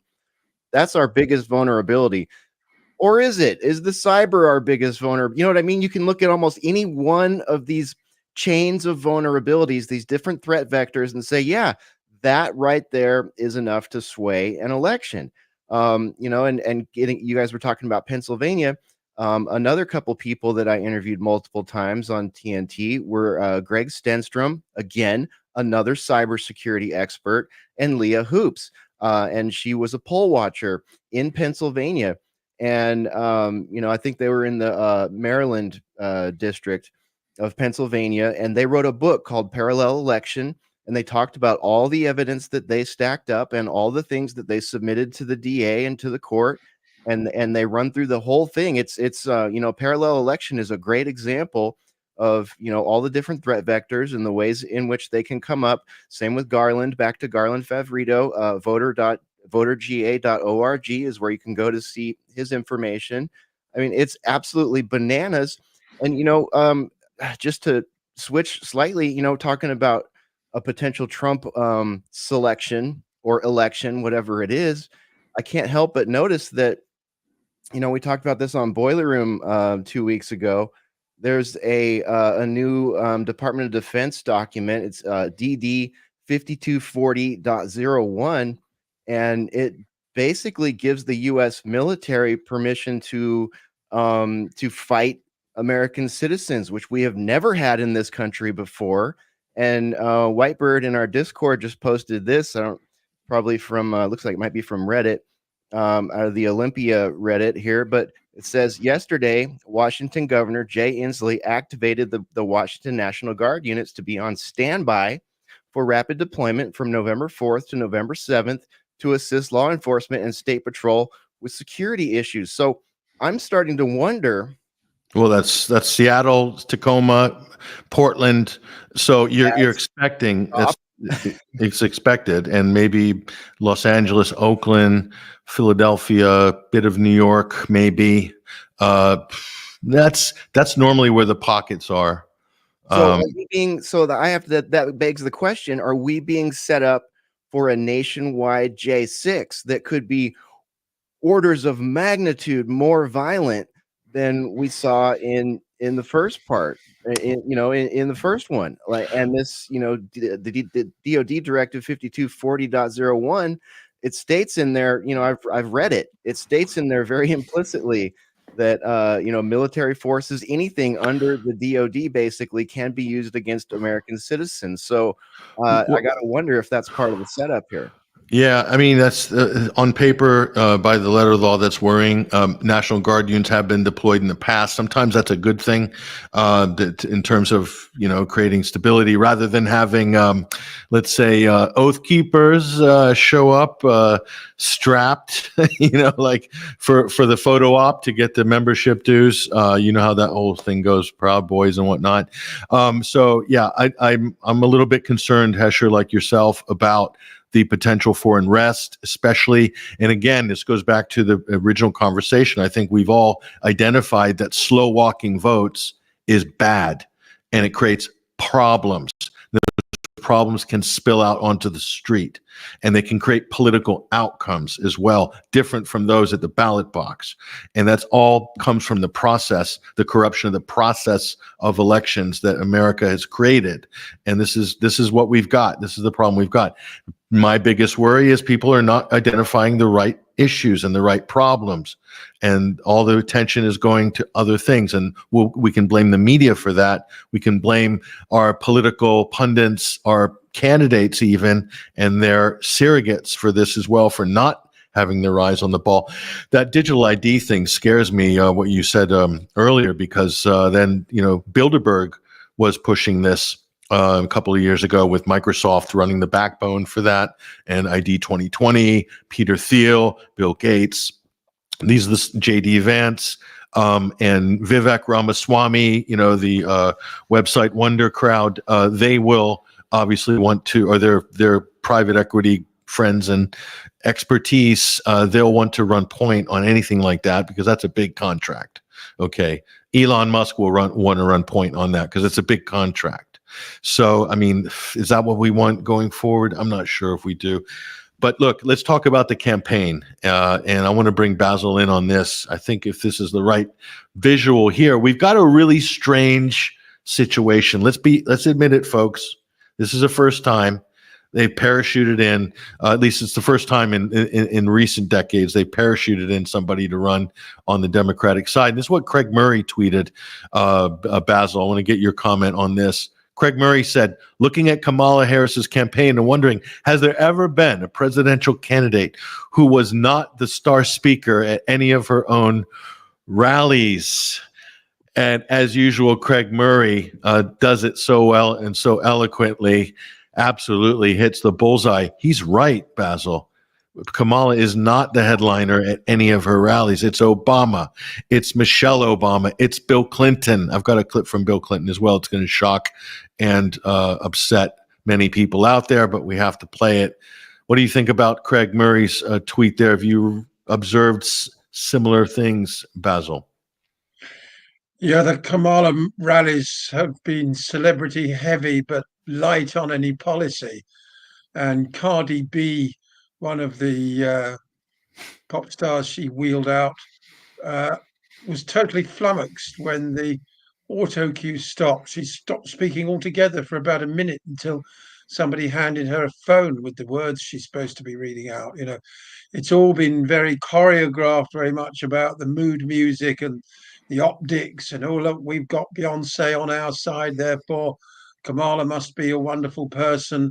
We're the trendy ones, you know, that terrible old man over there. I mean, most of her speeches, she's talked about Donald Trump far more than what she's going to do. And Trump, of course, won the Republican nomination again in a canter, partly because of the abysmal field. I mean, you know, what were the alternatives? DeSantis and Nikki Haley both make Trump look like an ardent supporter of the Palestinian Liberation Organization. I mean, DeSantis has even held Florida cabinet meetings in Israel, and Nikki Haley outflanks him on that score. So there hasn't been, you know, a decent, you know, humane Republican candidate since Ron Paul, and of course he was cheated in so many ways out of the possibility of getting the nomination. That there are shades of Ron Paul in Donald Trump. He's vowed to end the war in Ukraine, but some of the stupid things he says make him and his campaign an easy target, when really they should be winning this election at a canter, because Harris is so weak. She's unable to string a sentence together of any coherence. And when asked about the Holocaust in Gaza, she starts talking about grocery prices and things, even though her record on that is abysmal. Her record everywhere is abysmal, but that doesn't matter because she's got Beyonce on her side. And well, that was Hillary Clinton's strategy, was stacking up all the celebrity endorsements. And I think it was Robert Downey Jr., Mark Ruffalo, Scarlett Johansson doing another. Last time they got naked, this time they're doing something else, and they all very giddy and exciting. Jennifer Lopez gave the performance of a lifetime. And I think we need to recognize that here on the Sunday Wire this week. I'm going to go ahead and play. J-Lo was stumping for Kamala here. It was emotional. It was very, very emotional. I want you guys to rate this performance. Let's go ahead and watch this. I promised myself I wouldn't get emotional. But you know what? We should be emotional. We should be upset. We should be scared and outraged. We should. Our pain matters. We matter. You matter. Your voice and your vote matters. And look, don't be afraid to make people around you uncomfortable. Invite people around you to be the change, to go out there and vote. Nobody likes having tough conversations or talking about politics, but trust me, I've been in some of these rooms. I see the way power works in this country. They love it when you do nothing, okay? A non-vote is an agreement. It just makes it easier for them to do whatever they want, whatever serves them. And this election is about your life. It's about you and me and my kids and your kids. Don't make it easy. Make them pay attention to you. That's your power. That's your power. Your vote is your power. Oh, were you as moved as I was on that, Hesher? I mean, she's been in those rooms. She's been in those power rooms. She's telling you. She's incredible. Yeah, Diddy's girl comes up and gives crocodile tears, wearing her Hunger Games shoulder pads. Okay, yeah, very, very moving. I know Craig has to go pretty soon here, so I'll just say, Craig, who's pain? She said, "We're in pain." Who's pain? Is she in pain? I think she's in pain from all the GHB that was in the baby oil that they confiscated over there, for crying out loud. Yeah, I mean, there was a lot of oil. Yeah. Look, this campaign is going on. At some point, like, we've spent a lot of time talking about how ridiculous Kamala Harris is and the dangers of Donald Trump, and I get it, right? We have a very dumbed down society. A high school, a college education 30 years ago was probably equivalent to let me say it right. A college education today was probably equivalent to a high school education 30 years ago, right? Like, it's just, everything's crazy. Junior high, maybe. It's so bad out there nowadays. Yeah. But at some point, we're going to have to look at the voters themselves, right? It's the voters. And they're so shallow right here. I know there is consumerism. I know that's going on. But people have to start thinking with their minds and it's not their heart. Say what you want about the Democrats. They understand who their base is. They understand that the only chance they have is the low-hanging fruit. I mean, I was very disappointed at Cardi B the other day because I thought she was swinging around after she got that lashing from Candace Owens, and then her comments on the vaccine and all that stuff. I mean, what she said, was very compelling to say, look, there's an opportunity for people out there, even the ones who are in entertainment, to come around and see what's going on and actually speak truth when they do see what power is all about. But, another disappointment chalked on up. Cardi B, just like J-Lo and just like Taylor Swift, they're going to go get the low-informed voters. The very thing that's working in the establishment's favor, especially the Democrats' favor, is that the majority of voters in America, guess what? They're low-informed voters. So, I mean, at some point, we're going to have to look at the people who are actually making the choices, who are actually taking the knife and slicing the throats themselves, and we have to put that on them. Because if you don't do politics, politics will do you, and we are stuck in a very bad quagmire right now. Yeah, that's a good one. And yeah, it is doing a lot of people. And you're right about the educational thing, Craig. I'm glad you brought that up. And here at the Sunday Wire, we like to do our part to help educate the electorate. So I brought this as our Venn diagram of the day. And this will help sort of understand the nuance of what we're talking about with regard to celebrity endorsements. You can see the overlapping Venn diagrams of Epstein's guest list and Diddy's guest list. And in the middle, of course, are all the celebrities coming out to stump for Kamala this week. Coming out at the last minute, I might add, because a little bit slow. Well, she's only had a couple months of campaign, but they've had a good 3 months to get involved. But that's kind of like the long and the short of it. There is a lot of this, coaxing going on with regards to the Democratic Party has always been into show business and things like that. But the Israeli lobby also has strong-armed. I mean, let's be honest. It doesn't matter Democrat or Republican. Aside from Jill Stein, Israel is going to chalk up a big win on November 5th or whenever the votes are cast. That lobby is one lobby that is going to win either way. And there's a lot of money being poured into that. Ex-presidents are being, asked to sort of campaign for Kamala. Bill Clinton is one of them. And I would have thought Bill would have sat this one out on the bench because he's so compromised from the Epstein issue that I'm totally surprised that they would have brought him in anyway. So he went, they deployed him to Detroit, to Michigan, to Dearborn, to coax the Arabs into voting Democrat, because this is a real contentious issue here. We've got a clip from that. This is pretty extraordinary coming from Bill. Let me talk about the hardest issue here in Michigan is the Middle East. Hamas did not care about a homeland for the Palestinians. They wanted to kill Israelis and make Israel uninhabitable. Well, I got news for them. They were there first. Before there was their faith existed. They were there. In the time of King David, and the southernmost tribes had Judea and Samaria. So here's what I want to tell you. I'm going to do everything I can to convince people that they cannot murder their way out of this, neither side. You can't kill your way out of this. And they have to make a new beginning. But when I read that people in Michigan are thinking about not voting because they're mad at the Biden administration for honoring its historic obligation to try to keep Israel from being destroyed, I think that's a mistake. Because Donald Trump has shown what he wants. But Kamala Harris has said that she will try to negotiate an end to the violence, an end to the killing, and a new peace process.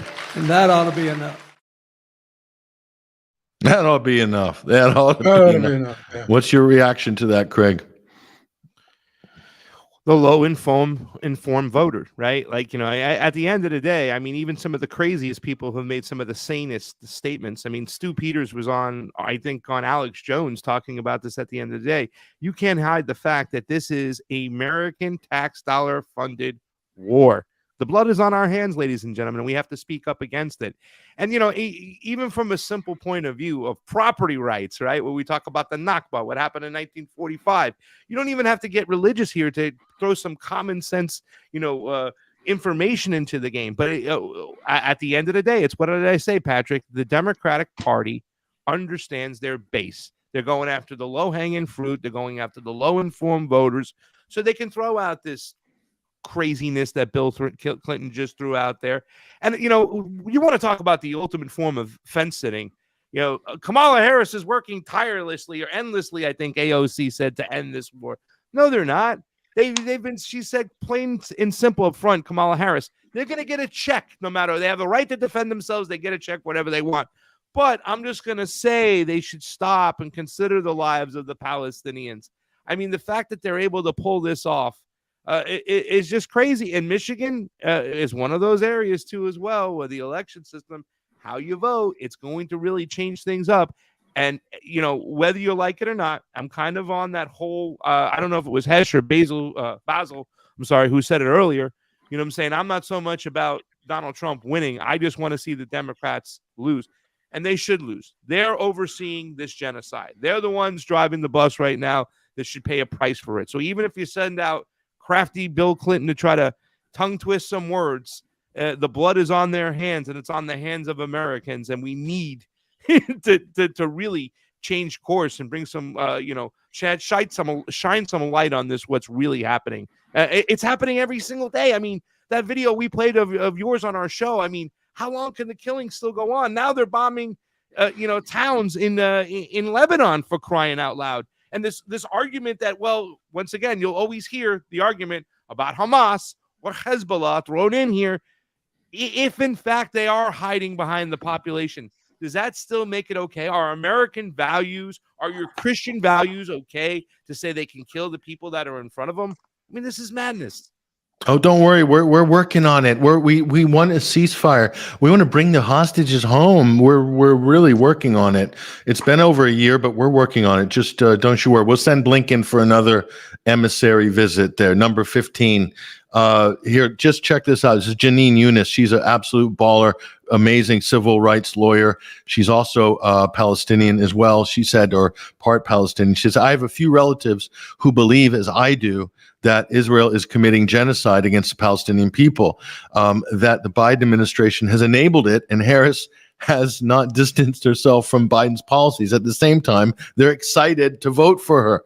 So that's the voter you're talking about, Craig. And I think she's based in Washington, D.C., but she's, very frustrated about that.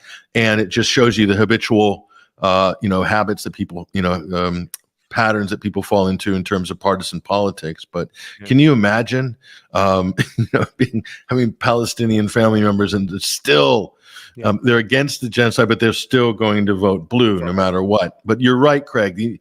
Whoever's in charge, who's ever at the helm, needs to own it, and they need to be punished at the ballot box. And if the next person comes in and does the same, then it's only fair that the same result would happen to them. They have a chance to correct the policy. If they don't, then they're going to pay for it. Certainly, the Democrats have completely overplayed their hand in the Middle East. It's sad. Your thoughts, Basil, on Clinton's comments there, bringing up King David and lecturing, browbeating the voters in Michigan about why Israel deserves to be there. And they were there first, therefore all is justified. What did you think about that? And is that not the result of Jeffrey Epstein's influence over Bill? When I say influence, I'm talking, Anyway, go ahead. Yeah, absolutely, which began, of course, with the Monica Lewinsky scandal. Oh, Clinton I'm glad he was making sort of somewhat different noises in the mid-90s when he got closer than anybody else to a permanent settlement, if you remember. Yep. Until Rabin was assassinated. Thank you, Netanyahu, for that one. What you just said, I'm going to bring this up on screen, Basil, because this is in the 21st Century Wire archives here. Bill Clinton was blackmailed by Netanyahu over the Monica Lewinsky sex tapes. And that is Daniel Halper. Clinton Incorporated, the audacious political machine, the book that he put out. He's a conservative, but he wrote this book. This was in 2014 or 2015. And that's something nobody likes to talk about. Israel. Lewinsky was part, it seems like from this book, Lewinsky was part of a blackmailing operation to get leverage over Bill Clinton. And I think he has been completely in the tank for Israel ever since.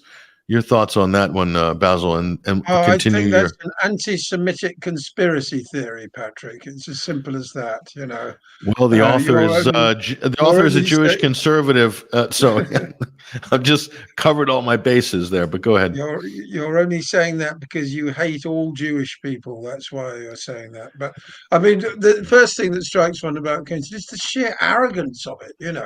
That he can turn up there and start lecturing people with his ahistorical nonsense like that. But people have been wondering, is he in fact wanting to see the defeat of Harris? That his remarks are so antagonistic towards Arab American and Muslim voters that he's really trying to undermine the Harris campaign. They've been saying that about him, about Biden, who's frankly an embarrassment at this point. So, put it this way, I don't think it will have done her any favors at all. Bill wasn't finished. They refused to endorse his remarks. They were contacted about whether or not she agreed with him, and they refused to offer any comment. And you guys are probably thinking that bit from Bill Clinton couldn't get any worse than that. That was really embarrassing, right? Couldn't do any worse than that. Bill couldn't have possibly done a follow-up to that at that same rally, but actually he did. Look at this. I have to be careful what I say because there's only one president at a time, and none of us can get ahead of where we're going. But I think we're going to have to essentially start again on the peace process. And I understand why young Palestinian and Arab Americans in Michigan think too many people have died. I get that. But if you lived in one of those kibbutzim in Israel, right next to Gaza, where the people there were the most pro-friendship with Palestine, most pro-two-state solution of any of the Israeli communities, were the ones right next to Gaza. And Hamas butchered them. And so then the people who criticize it are essentially saying, yeah, but look how many people you've killed in retaliation. So How many is enough for you to kill to punish them for the terrible things they did? That all sounds nice until you realize, what would you do if it was your family and you hadn't done anything but support a homeland for the Palestinians, and one day they come for you and slaughter the people in your village? You would say, well, you'll have to forgive me, I'm not keeping score that way. It isn't how many we've had to kill, because Hamas makes sure that they're shielded by civilians. They'll force you to kill civilians if you want to defend yourself. I mean, Basil, your comments on that? Oh, it's just nauseating. I mean, it's deeply immoral, repulsive stuff. You know, I mean, I've just seen a bit of that clip before, but generally, I have to put these things off. Every cell of my anatomy is, you know, physically, violently repulsed by garbage coming from a monster like that. You know. Yeah, just apologizing for what is recognized broadly as a genocide, an ongoing genocide right now. That's it's what incredible. I mean, he's quoting Golda Meir. We will never forgive the Arabs for forcing us to kill their children. You know, it's been going on for decades. You know. I look at it, though, really like you got to tip your hat off, because nobody's really answering that part of the question, right? Like nobody's even attempting to BS like that. And never let BS get in the way of a good, never let the truth, get in the way of a good BS story, I believe, is the whole thing. But at least he's throwing a dart at that. You know what I'm saying? He's just not leaving it on the surface and walked away. Most people couldn't even answer or justify that, that question at the end of the day. Well, what about them? Oh, we should be thankful to the Israelis that are farming and taking up our home ancestry ground just because they're the most two-state solution. Meanwhile, they're on our land. I mean, it's ridiculous, the statement itself. But, hey, give it up to Bill for throwing the dart at it and trying it anyways. Like I say, they know who their audience is. Low-informed, liberal-leaning voters that think with their heart and not their mind, and they're going to make a play for them. That's right. I mean, he came out with the fantasy of restarting the peace process. I mean, Yeah, Hesher, you following that at all? Bill's looking a little bit frail. I wouldn't have sent him out on the campaign trail, but that shows you what a desperate days it is. I mean, they're literally pulling out all the stops for Harris there. This is a really embarrassing Clinton appearance for an ex-president. Ex-presidents aren't supposed to be on the campaign trail trying to twist the arms of voters. It's not normally done. Obama broke that tradition back in 2020 with the car rallies during COVID. That was entertaining. Now it's Harris. Carter can't come out because he's Au contraire, mon frère. They did wheel Carter out. They literally wheeled Carter out on a gurney, like a medical gurney, basically, so he could get his vote. They got the photo op, and it was one of the most horrendous things I've ever seen. I felt so bad for the old guy. I mean, I couldn't even tell if he was alive practically, and they make a photo op out of him. I mean, the dude's like 100 years old or something, 99 or something like that. And then Harris goes out and talks about how, well, if Jimmy Carter can get out to vote, well, so can you. And then they put it next to the picture of the poor guy, and it's just like, oh my gosh, let the man vote in peace. Like, if anyone should get a mail-in ballot, it's definitely Jimmy Carter. Oh my gosh. I mean, that's one. Yeah, we need people like him getting mail-in ballots, and I'd let him vote on the internet, actually. I mean, she should get special dispensation. But it's real desperate. It's real desperate, and it goes to show you again, hitting Craig Murray's point home. She is not the star of her own rallies, and that's not a good sign. But is this going to translate, guys, to results? In terms of the totals, I'm not fully convinced that her poor campaign is going to reflect in the voting. I think it's going to be very close. It seems like Trump is outperforming the Democrats and Kamala. It seems like the Republicans got a good ground game. They're doing a lot of voter registration. They've been out canvassing for months and months. Scott Pressler has been out sleeping in the van. Craig, he's rolling his eyes on this. I don't know about you guys, but I'm voting for whoever Taylor Swift and Cardi B tell me to vote for. So I'm voting for, I don't know why. I was told democracy's on the ballot. I was told he's a dictator. I love Haitian people. So therefore, I am voting for Kamala Harris. I mean, listen, I'm in South Florida right now, and I've seen a couple, Kamala signs that I was really surprised about. But at the end of the day, Patrick, I think they were just happy that they can get somebody who can actually put together a full sentence, whether it made no sense or not. But they can also find their way off the stage without falling down. So, I mean, the bar is not set too high over here. And once again, we're the land of low-informed voters. We talked about the education thing. It really bleeds through. And we've also had years now of cancel culture, right? The whole art of not having serious conversations about issues, that how they really do affect us. And we're told that if you think this way, don't talk to that person.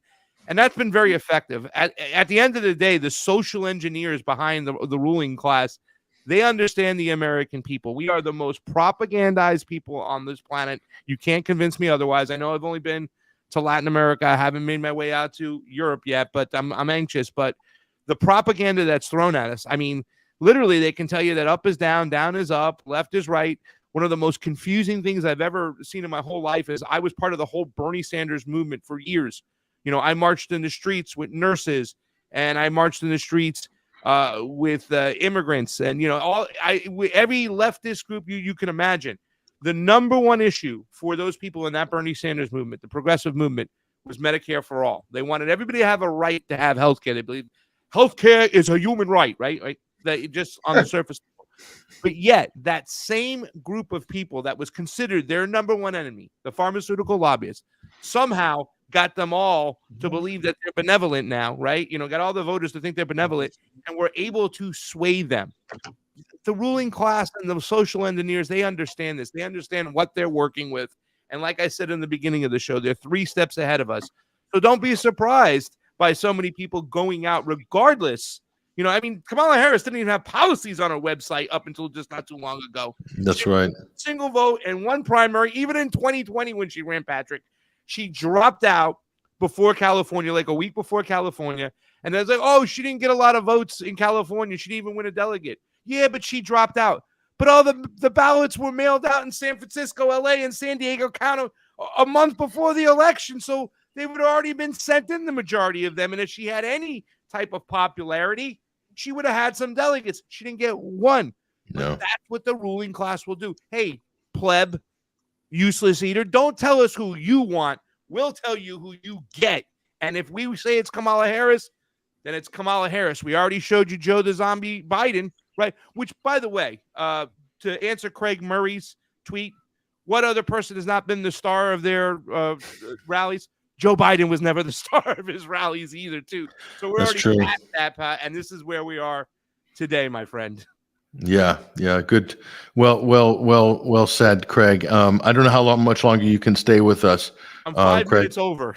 You're 5 minutes over. Well, look, it's a good jumping off point. We're going to talk about the Georgia elections. I don't know if you want to comment on that at all, but that was interesting. The president of Georgia, who herself was French and was parachuted in to be president, struggled speaking Georgian, but she said that there was massive election fraud because the pro-Russian party made it in, and the pro-EU parties were roundly defeated, and by a pretty significant margin, and everyone's calling for unrest. The president's coming on, Western-backed president coming on, Soros-backed president saying, basically inciting violence, calling mass fraud. United States totally supporting it, EU supporting it. All of our politicians saying, "Oh, they have a right to democracy." Again, this is what they're exporting overseas. And we might see quite a lot of this coming up in the next couple weeks in America.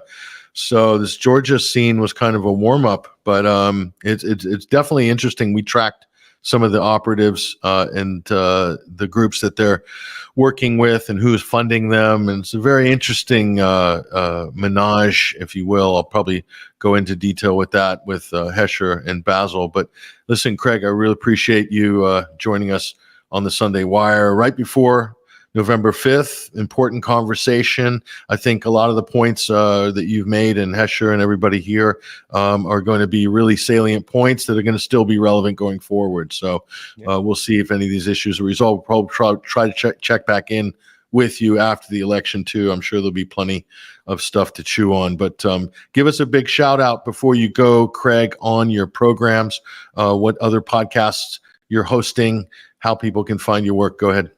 Yeah, well, it's going to be very interesting because there was a serious attack on all of us, independent media, independent thinking media, not the chosen ones that we talked about that you mentioned in the beginning of the show. There's been an attack on us right before the election. Now, we're hoping there's some relief after the election. I actually know a lot of people that used to work for Sputnik and RT that are actually hoping for Donald Trump to win because they think there's a simple chance, a small chance that he might lift these sanctions. But that's something to remember as we are moving forward. Independent media is under attack. They're trying to silence us out. So it's important we keep going. So any ways you can help shows like 21st Wire, my show. I have a show called Pasta to Go. I team up with this guy, Matt Weinglass from the Homeless Left, because we feel homeless as leftists. You call us a common sense leftist, a populist left. We're homeless right now. We have no spot right now. We have no voice. But any way you can help us out in independent media, just go to my Twitter at Yo Pasta. The links to get to everything are there. I would say go check me out on Sputnik or RT, but that has gone away. And listen, I'll just keep on fighting, keep popping up. I have a weekly show on WBAI in New York. I'm going to continue to do that until they pull the plug on me there. But thank you so much for having me on to talk about this, which I believe is the most important topic out there, because like I said, if we have selections and not elections, we the people will never, ever get our voice heard. And more importantly, we'll never, ever get the way we want to live, the laws passed, so we can all live together in peace and love. And just another shout out to those Palestinians and those people over there in Lebanon that are under this serious attack from United States bombs. It's not by our choice. The people don't want this. So keep fighting to stay alive. And thank you, Patrick, Hesh, and Basil. Thank you again. Sorry, I'm Italian. That's why I say Basil. I apologize. Okay. He's thinking about dinner. Craig Pasta Jardula, thank you again, and amazing. Keep up the great work on this topic. Very quickly, Craig. Today's news talk is back as the Pulse Today. So I'm on every weekday, very early in the morning in the States, I'm afraid, but I'll be delighted if you can join me one day. And I think Patrick and Hesher will be back in the not too distant future. Touch wood. Okay, thank you for that update. Take care, Craig. All the best. Bye, gentlemen. So yeah, great. Craig made some great points. Obviously, he's thought about this for a long time. You guys, Hesher, he has been in touch with some of the important actors from 2020 and the midterms in 2022. So he's very committed. I like Craig's nonpartisan approach. He's just out for the truth and to improve the process, and that's one of the things I think gives him a lot of credibility on this issue, along with his experience and the knowledge that he brings to the topic. But great conversation, and yeah, if that's the homeless left, bring it on. There's a seat at the table with what we might be ostensibly conservative on most issues, many issues, maybe very conservative on others, but we can have a conversation with Craig, his colleagues as well. His other colleagues are brilliant. Matt Weinglass, his co-host, great. Los Angeles, Hollywood, outsider, kind of critical of the whole Hollywood culture and the superficial Southern California culture. So yeah, Craig's show on that side is really great. I was on a couple of weeks ago on his podcast, and I found it to be very, very conducive environment for good conversations. So yeah, it's definitely somebody that we want to stay in touch with. But on the Palestine issue, guys, so this is what I tweeted out, is my salvo here, and this is the campaign I'm running, which is invoke Article 6 of the UN Charter, remove Israel from the United Nations. A member of the United Nations who has persistently violated principles contained in the present charter may be expelled from the organization by the General Assembly upon recommendation of the Security Council, but not necessarily the Security Council. It can be done through the Uniting for Peace resolution. So the GA can boot Israel out. I mean, what more excuses do they need? And Francesca Albanese, who's been a special rapporteur, she's Italian. I think she's absolutely brilliant. She basically laid this out, this case, and I can't think of anything that they haven't yet done to deserve being kicked out of the United Nations. This is what she delivered the other day. I'm going to replay this for everybody who hasn't seen it yet, but this has gone mega viral, of course. But she really lays it out chapter and verse. I want to get your guys' comment after this. Get a load of this clip. Let me unpack the question of the unseating Israel, because this is one of the recommendations I made in my report under Article 6 of the UN Charter. A member state can be suspended of its credentials, of its membership by the General Assembly upon recommendation of the UN Security Council. And the first criticism I got is that we cannot do that because every state commit international law violations. Absolutely, absolutely. But there are two striking features here. First, Israel is quite unique in maintaining an unlawful occupation, which has deemed such in at least one full occasion, but again, there was already a case brought before the ICJ in 2004. So there have been two ICJ advisory opinions. There is a pending case for genocide. There has been the violations of hundreds of resolutions on Israel, occupied Palestinian territory, by the Security Council, the General Assembly, the Human Rights Council, and steady violation of international humanitarian law, human rights law, the Apartheid Convention, the Genocide Convention. So this is quite unique.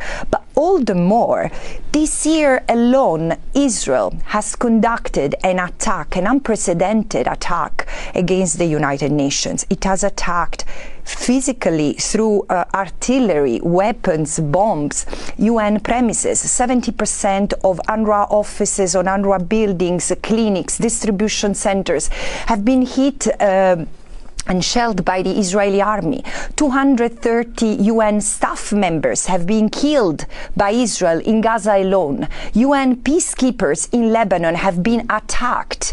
And this doesn't even take into account the smear, the defamation against senior UN officials, the declaration of the Secretary General as persona non grata, the referring to the General Assembly as a cloak of anti-Semites. Again, this has mounted to a level, the hubris against the United Nations and international law has been unchecked and unbounded forever. But now, especially after the Knesset passed a law outlawing UNRWA, declaring UNRWA a terrorist organization, and therefore disabling it from its capacity to deliver aid and assistance, especially in Gaza and the West Bank and East Jerusalem. This is the nail in the coffin of the guys. I mean, they've attacked UN peacekeepers. They've declared the UN Relief Agency as a terrorist organization. They've killed over 200 UN workers. Israel. I mean, at what point? Basil, you're riding a bit low on your the camera view. If you can come up a little bit, there we go. You guys, at what point does their sort of membership in the United Nations look like a really serious problem? It almost discredits the organization by having them as a member at this point. I mean, it's a perfect opportunity to invoke either Article 6 or Uniting for Peace. Any thoughts, Hesher? I mean, again, the UN was created to, at least we were told, the UN was created to avoid these sort of things: human rights violations, genocide, unlawful occupation, apartheid, the killing of journalists, Journalists, yep. starving of people. I mean, I've been keeping up with the sexual abuse inside the detention centers cases, and those are gut wrenching. I mean, terrible. I wouldn't wish anyone being up on this, but you need to be up on this, unfortunately, because it's absolutely horrible the things that are going on in these administrative detention centers, otherwise known as gulags, pretty much. I can't call them prisons because most of these people haven't been charged with anything or given, it's kind of like our J6 people, but way, way, way, way, way, way worse. They're destroying people. It's Bagram Air Force Base on steroids, basically. There you go. That's a good analog for it right there. So it's like, yeah, Article 6, great idea. I support everything she said, but I mean, at this point, the UN has shown to the world that much like NATO, it's not here doing what its charter says it's supposed to do. It's here doing something completely different, or at least running cover for people doing something completely different in violation of their own founding statements. So the UN, much like many 2 and 3 and 4 letter organizations, be they American, British, whatever, should be shut down, or completely everybody should be, up for some sort of election or something, or it should just be shut down. This is an embarrassment. And, do I think they're going to invoke it? I kind of don't. I kind of don't think they're going to do it. It just doesn't seem like that Security Council, or the Human Rights Council, or any of them have the teeth to actually do what they say when it comes to this country. Basil, your thoughts on this? Yeah, I mean, the total failure of the UN over the last 12 months has been, devastating. People, I don't know if it'll ever recover, frankly, in terms of credibility. 70% of UN buildings in Gaza have been wholly or partially destroyed. Over 200 UN personnel have been murdered, I should say, in Gaza. And yet they still sit on their hands. It's as if, the fact that the United States and Great Britain, often various other European countries, pretty much nobody else, have always got Israel's back in the diplomatic circles, in the chit chat that goes on in New York, behind the scenes, means that, they've got this, they seem to have anyway, this sort of absolute carte blanche to commit war crime after war crime. I'm pleased to say that in sort of wider society, civil society, there is an increasing pushback. That dreadful Mark Regev character, he's facing charges for incitement to genocide in his native Australia. And the Hind Rajab Foundation, named after that poor girl who endured the nightmare of all nightmares, trapped in a car with the dead bodies of her relatives before she and the people going to rescue her then were also murdered. They're keeping count. There are 1 or 2 other groups who are documenting the genocide and planning on prosecuting individual soldiers. But it highlights what I've been describing for many months now as a global constitutional crisis. As Hesher said, we have the ICJ and the ICC precisely to prevent this sort of thing happening. The Lemkin Institute for Genocide Prevention, they're absolutely up in arms about what's going on. And, one of the most awful things that all people of good conscience are really struggling with is, in the context of the US election and obscene remarks by the likes of Bill Clinton and the endless dodging of questions by Kamala Harris, and even worse positions from what we know of Donald Trump, apparently in a private phone call to Netanyahu a couple of weeks ago, he basically told him to do whatever he liked, do your worst, It's the normalization of this genocide. The fact that, for British water engineers working for Oxfam were systematically targeted and murdered.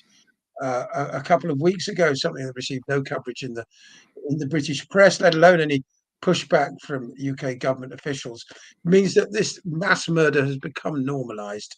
It's another day, another UN shelter full of women and children is bombed. More people are blown to bits.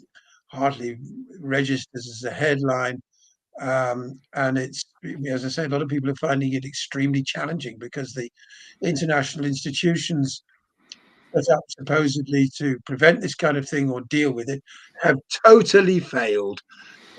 Now, a few months ago, I was talking about this as this failure of US foreign policy as well, but I wouldn't really put it in those terms anymore. This arguably is emblematic of the success of US foreign policy. And it's only really in magnitude that it differs from, or visibility, that it differs from what the States has been doing for the last 25 years, particularly since 9/11. Yeah, it's a total meltdown, and moral meltdown. I think also in the minds of people that are struggling to say, well, I don't know if what's happening is that bad. And, it's only 44,000, 50,000 people, and it's not that much.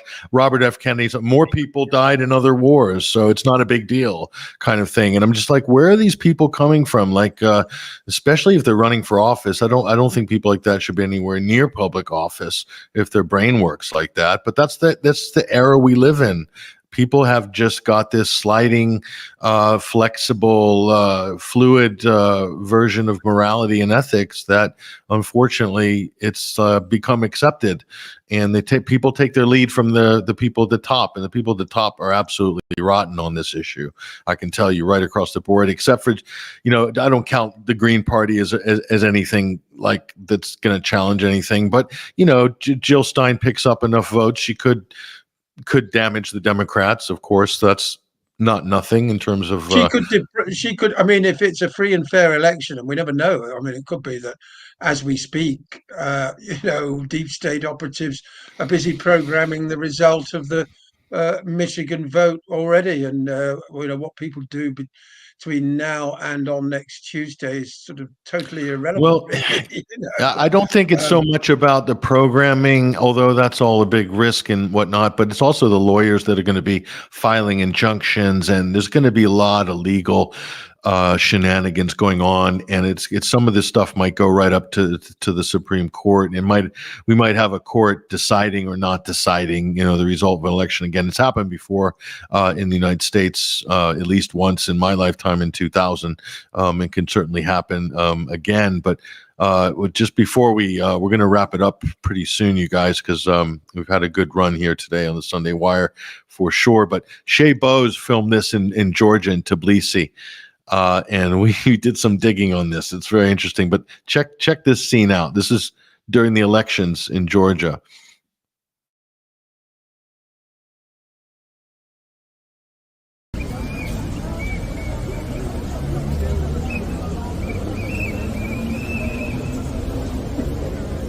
Do you speak English? A little bit, yes. What group are you from? Are you from Italy? From Italy? Italy. Wow, okay. Yes. Are you Georgian, Italian, or? No, we are an activist movement for human rights. Okay. In Italy. Wow. And we were here for the election. Okay. For saying Georgia is not Russia. Okay. Why is it in English, the sign? Huh? Why have you written it in English? Because it's international language. it's clear. Then Yeah, well, I wouldn't be able to read it if it was Italian because I'm Irish, so I wouldn't know. But I was interested, yeah. I suppose everybody speaks a bit of English, really. It's about the messaging, yeah. And you came all the way from Italy to be here. Wow, that's incredible. Super. We have a demonstration in Italy too. Who do you demonstrate against in Italy? In Italy for Georgia. Oh, for Georgia. Okay. Saturday. Okay. in Milan, in Rome, and Turin. And do you think the election was fair? Yeah. Here in Georgia. You think it was a fair election? You don't think there was any interference or any problems? No. You think there was? Oh, yeah. It was interfered with. Okay. And you think Russia was behind that? Okay. Thanks for talking to me. Interesting.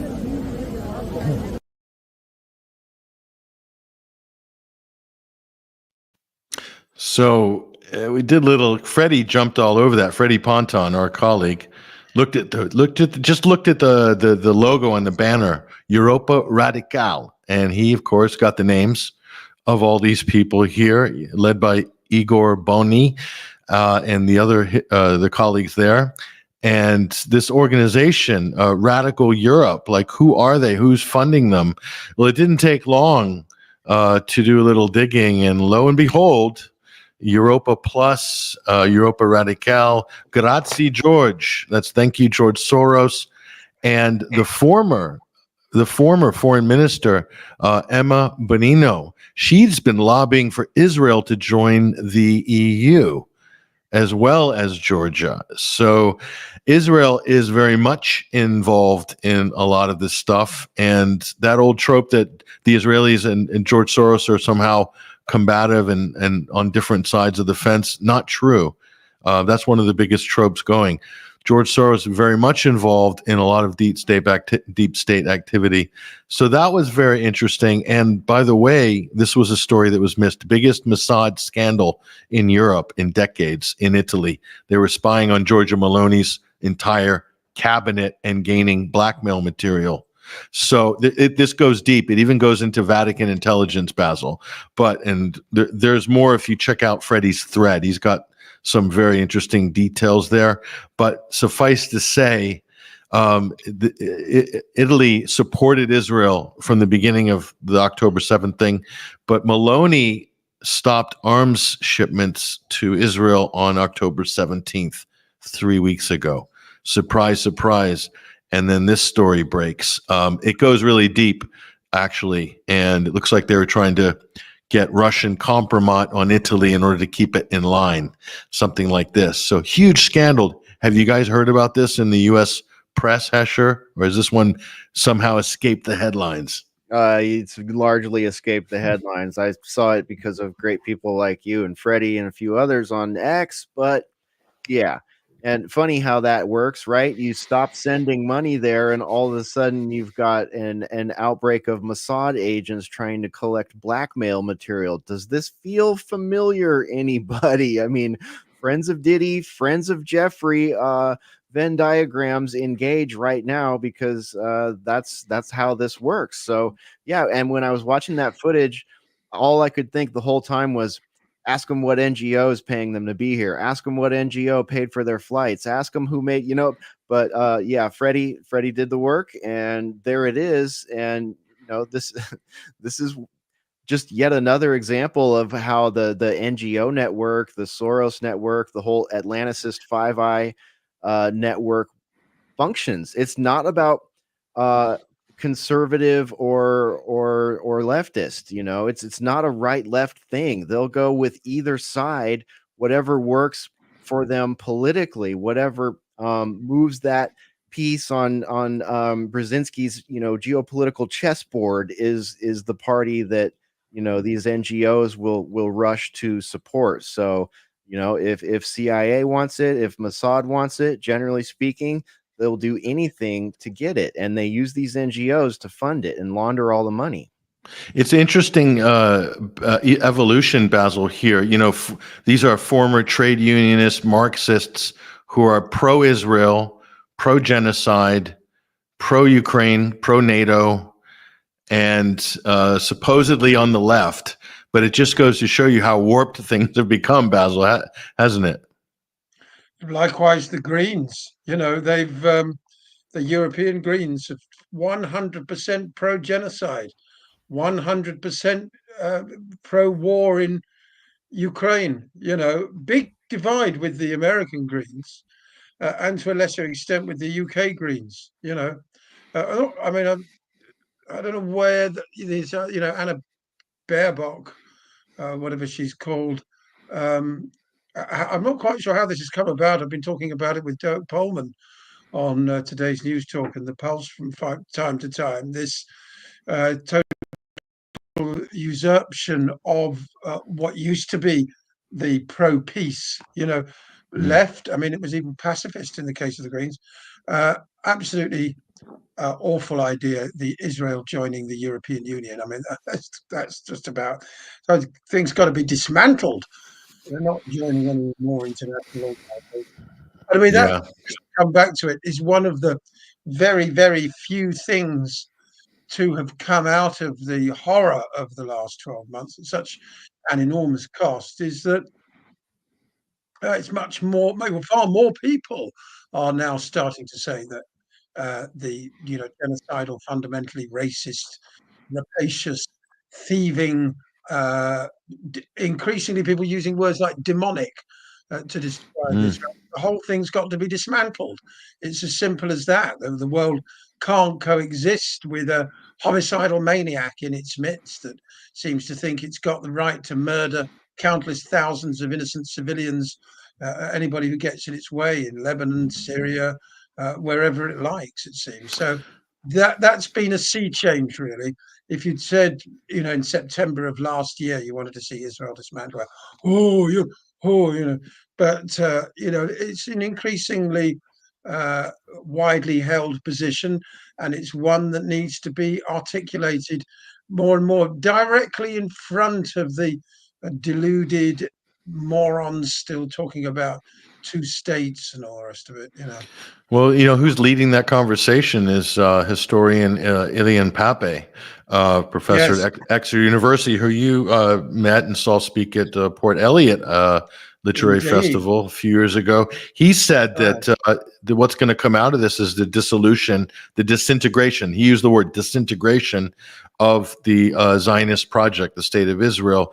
That's an interview with Middle East Eye. I put a clip of that up on my Twitter feed. You can scroll down and see Pape there. So he's saying that. He's one of the most preeminent historians, and he being a former Israeli himself, he's one of the preeminent historians on this subject. So he's saying it.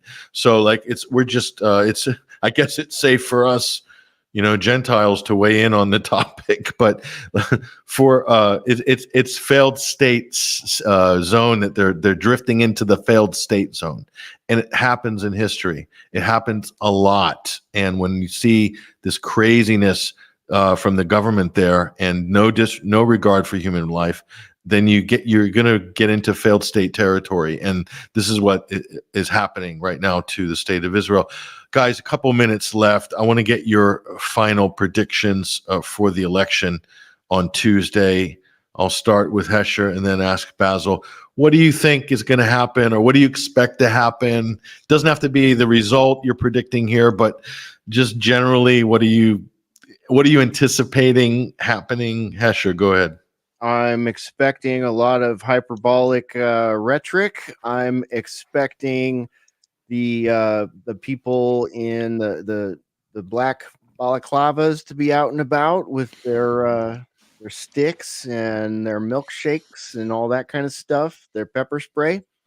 I expect to see a large MAGA contingent. I expect to see some Fed boys out there LARPing around as citizens, trying to whip people into doing stupid things. I expect a lot of conspiracy candy that will be very hard to decipher and discern from actual facts. So we're going to see a lot of videos coming out. We already are about malfunctioning voter machines, people's votes being flipped, people's votes being lost. Some of it will be true and some of it will be planted so that when you boost it on your social media, you can be targeted as someone spreading mis or dis or malinformation. So there's going to be a lot of that going on. And then whatever the outcome is, expect a reaction that is going to be highly stage managed by said Fed boys looking to create the narrative, because whatever the narrative is or ends up being, it will be controlled by that mass media cartel, and it will be weaponized against you. And so stay frosty, do your thing, whether that's getting out there and pulling the lever or staying home and saying no, thank you. I'm not going to participate in this beast system. I support you in whatever decision you make there, and I just hope that cooler heads remain. I would love to be delusional and say that I hope that we have a election that is done with integrity and accuracy, but I do not. And we're just gonna have to wait and see. We're gonna have to wait and see, folks. At this point, Basil, I told Basil last time I was on his show on TNT on the very last day that my prediction at that point was going to be way out there in the betting pool, and it would be that we wouldn't have an election and martial law would be declared. So it doesn't look like that's going to come to fruition, Basil, but if it does at the 11th hour, then, maybe we'll rake in some money on the bets we made. Just kidding. We don't bet. At least I don't. I think I can legally, but yeah, thanks for having me. And we got new boiler rooms up at alternatecurrentradio.com. We got all the latest Sunday wires up there. Ruckus has been doing a series called Disinfo Wars, and part 4 is going to premiere right here on Alternate Current Radio after Sunday Wire today, shortly after Sunday Wire. That'll be on our Rumble. So get on over there and check that out. And if you haven't caught up with that series, I recommend you watch it. It's 3 parts are up right now. Part 4 coming out today. And a big shout out and congratulations to Mike Ryan and everybody over there at the Pulse. And Basil, great to see you. I woke up at like 5 a.m. the other day and I turned on my YouTube and there you were on the Pulse. I was, doing a happy dance there to see that site up and to see your face over there doing what you do. So, yeah, that's it for me. Thanks for having me today, Patrick. No, our pleasure. Thank you for joining us. Important conversation, big election coming up. They're all consequential. They're all important right now in the U.S. and for the world too. It will have effects on other parts of the world, no doubt, going forward. Basil, what do you expect to see on and after Tuesday, November 5th? Go ahead. Well, Hesher's prediction of martial law, and thank you for your kind words, by the way, friend, might come about. Obviously, there is going to be an election. We're in the midst of it. But the martial law, well, I wouldn't rule that out. I expect the legacy media, the so-called liberal, but actually deeply authoritarian, deep state-controlled corporate legacy media, you know who I mean, to start declaring an overall Harris win quite early. I think they're going to want to try and box Trump and his supporters into a corner, possibly from election night onwards, and control the narrative, of course, always so important these days. Whereas Trump himself declared victory early on election night 4 years ago, quite understandably, given the way the results were going. I mean, we were moments away from him being declared the winner in Michigan, Pennsylvania, Wisconsin, various other states, and in any ordinary election night, he would have been declared the winner of those states. But of course, we all know the vote counting stopped, and so on and so forth. I don't think they'll make that mistake again. I think they're going to try and make it look like Harris has won from early on, and therefore, as I say, really put Trump and his supporters in an awkward position. And then over the course of the following week or so, gradually double down on the slow motion fraud that we saw last time, plugging whatever gaps needed to be plugged so that she wins Arizona by 10,000 and Nevada by 50,000 and Pennsylvania by 25,000, to just get over these small but important margins. And then, of course, any reaction to that from the Trump camp will be seen, in even more stark terms than was the case 4 years ago. Well, I mean, let's not forget, they tried to call January the 6th a coup attempt. It looked more like a typical busload of American tourists you might see down the road in here in Glastonbury looking at the ruins of the Abbey or something, So I fully expect the deep state, so to speak, to double down on the demonization and criminalization of Trump and his supporters. Well, that's interesting. So he's going with a Harris win and marketed as a big win, portrayed as a big win. All I can say is if the problems are going to be after November 5th. That's when the problems begin. And it's going to be if Harris is declared the presumptive winner, it's going to be a shit show. If Trump's declared the presumptive winner, it's going to be a shit show. So either way, it's going to be a shit show. And Jill Stein's going to be accused of being a Russian agent if Trump wins. And they'll want to try her for treason and whatever. So, I mean, that in many respects, this is such a replay of 2016. But I see Trump has a much stronger base, actually, in 2024 than he did in 2016. And the Republicans have a better ground game as well. But then again, 2020 confounded all analysis, folks. That's why, all bets are off after 2020, seeing what we saw, experiencing what we did. It's like that scene, the third trilogy of the Lord of the Rings. Do you guys remember when the ghost, the army of the undead or whatever, the green sort of the ghost of the old knights that lost? That's right. The army of the dead, yes. The army of the dead comes raging over the hill. That's Biden's 3 a.m. vote in 2020. That's what that was. I wish I had the clip. I'd show it and have Joe there with his sword. But so will Kamala be able to basically co-opt Biden's army of the dead at 3 a.m. in order to get that burst of votes that Joe he rode to victory on, breaking all records, the most popular politician in the history of the world politics, if you can believe that, in 2020. So I don't know. Guys, I'm not looking forward to the mayhem that's going to ensue. And the media is going to be so key in throwing gas on the fire on this. The Rachel Maddows of the world and the Quislings at CNN and the doofuses at Fox News.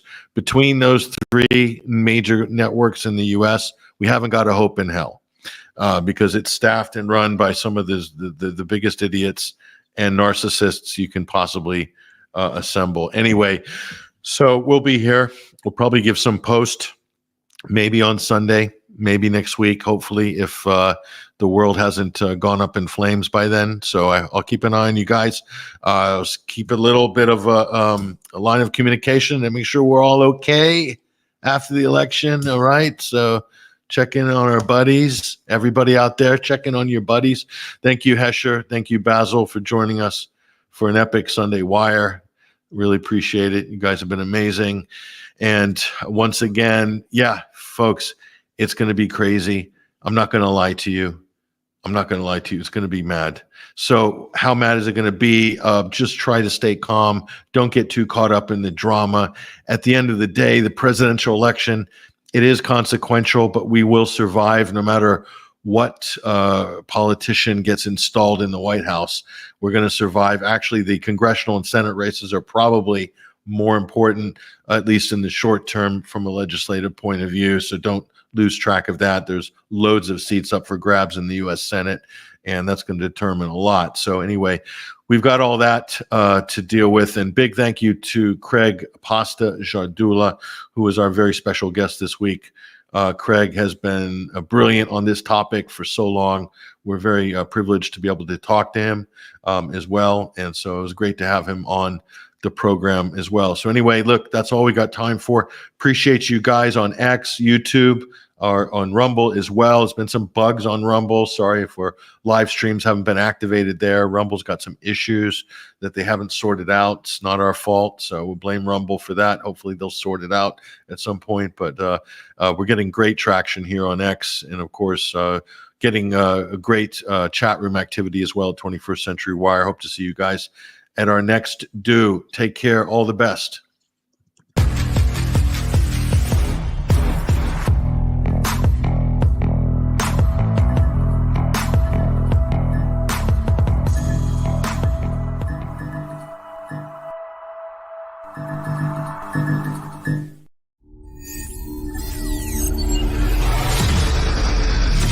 Can you hear me?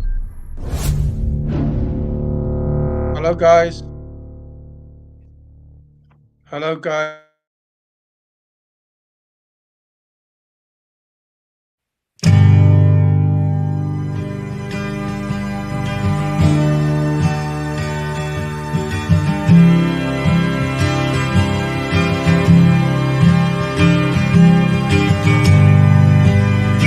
Genocide is never justified. There ain't no reason. 'Cause human beings are more than just a kind, defined by race or religion. 'Cause we all have souls and a mission here on earth. Only God knows why. You can't decide their death, 'cause you weren't here for their birth or their first laugh or cry. Don't let the children die. Don't let the children die. Sisters and brothers,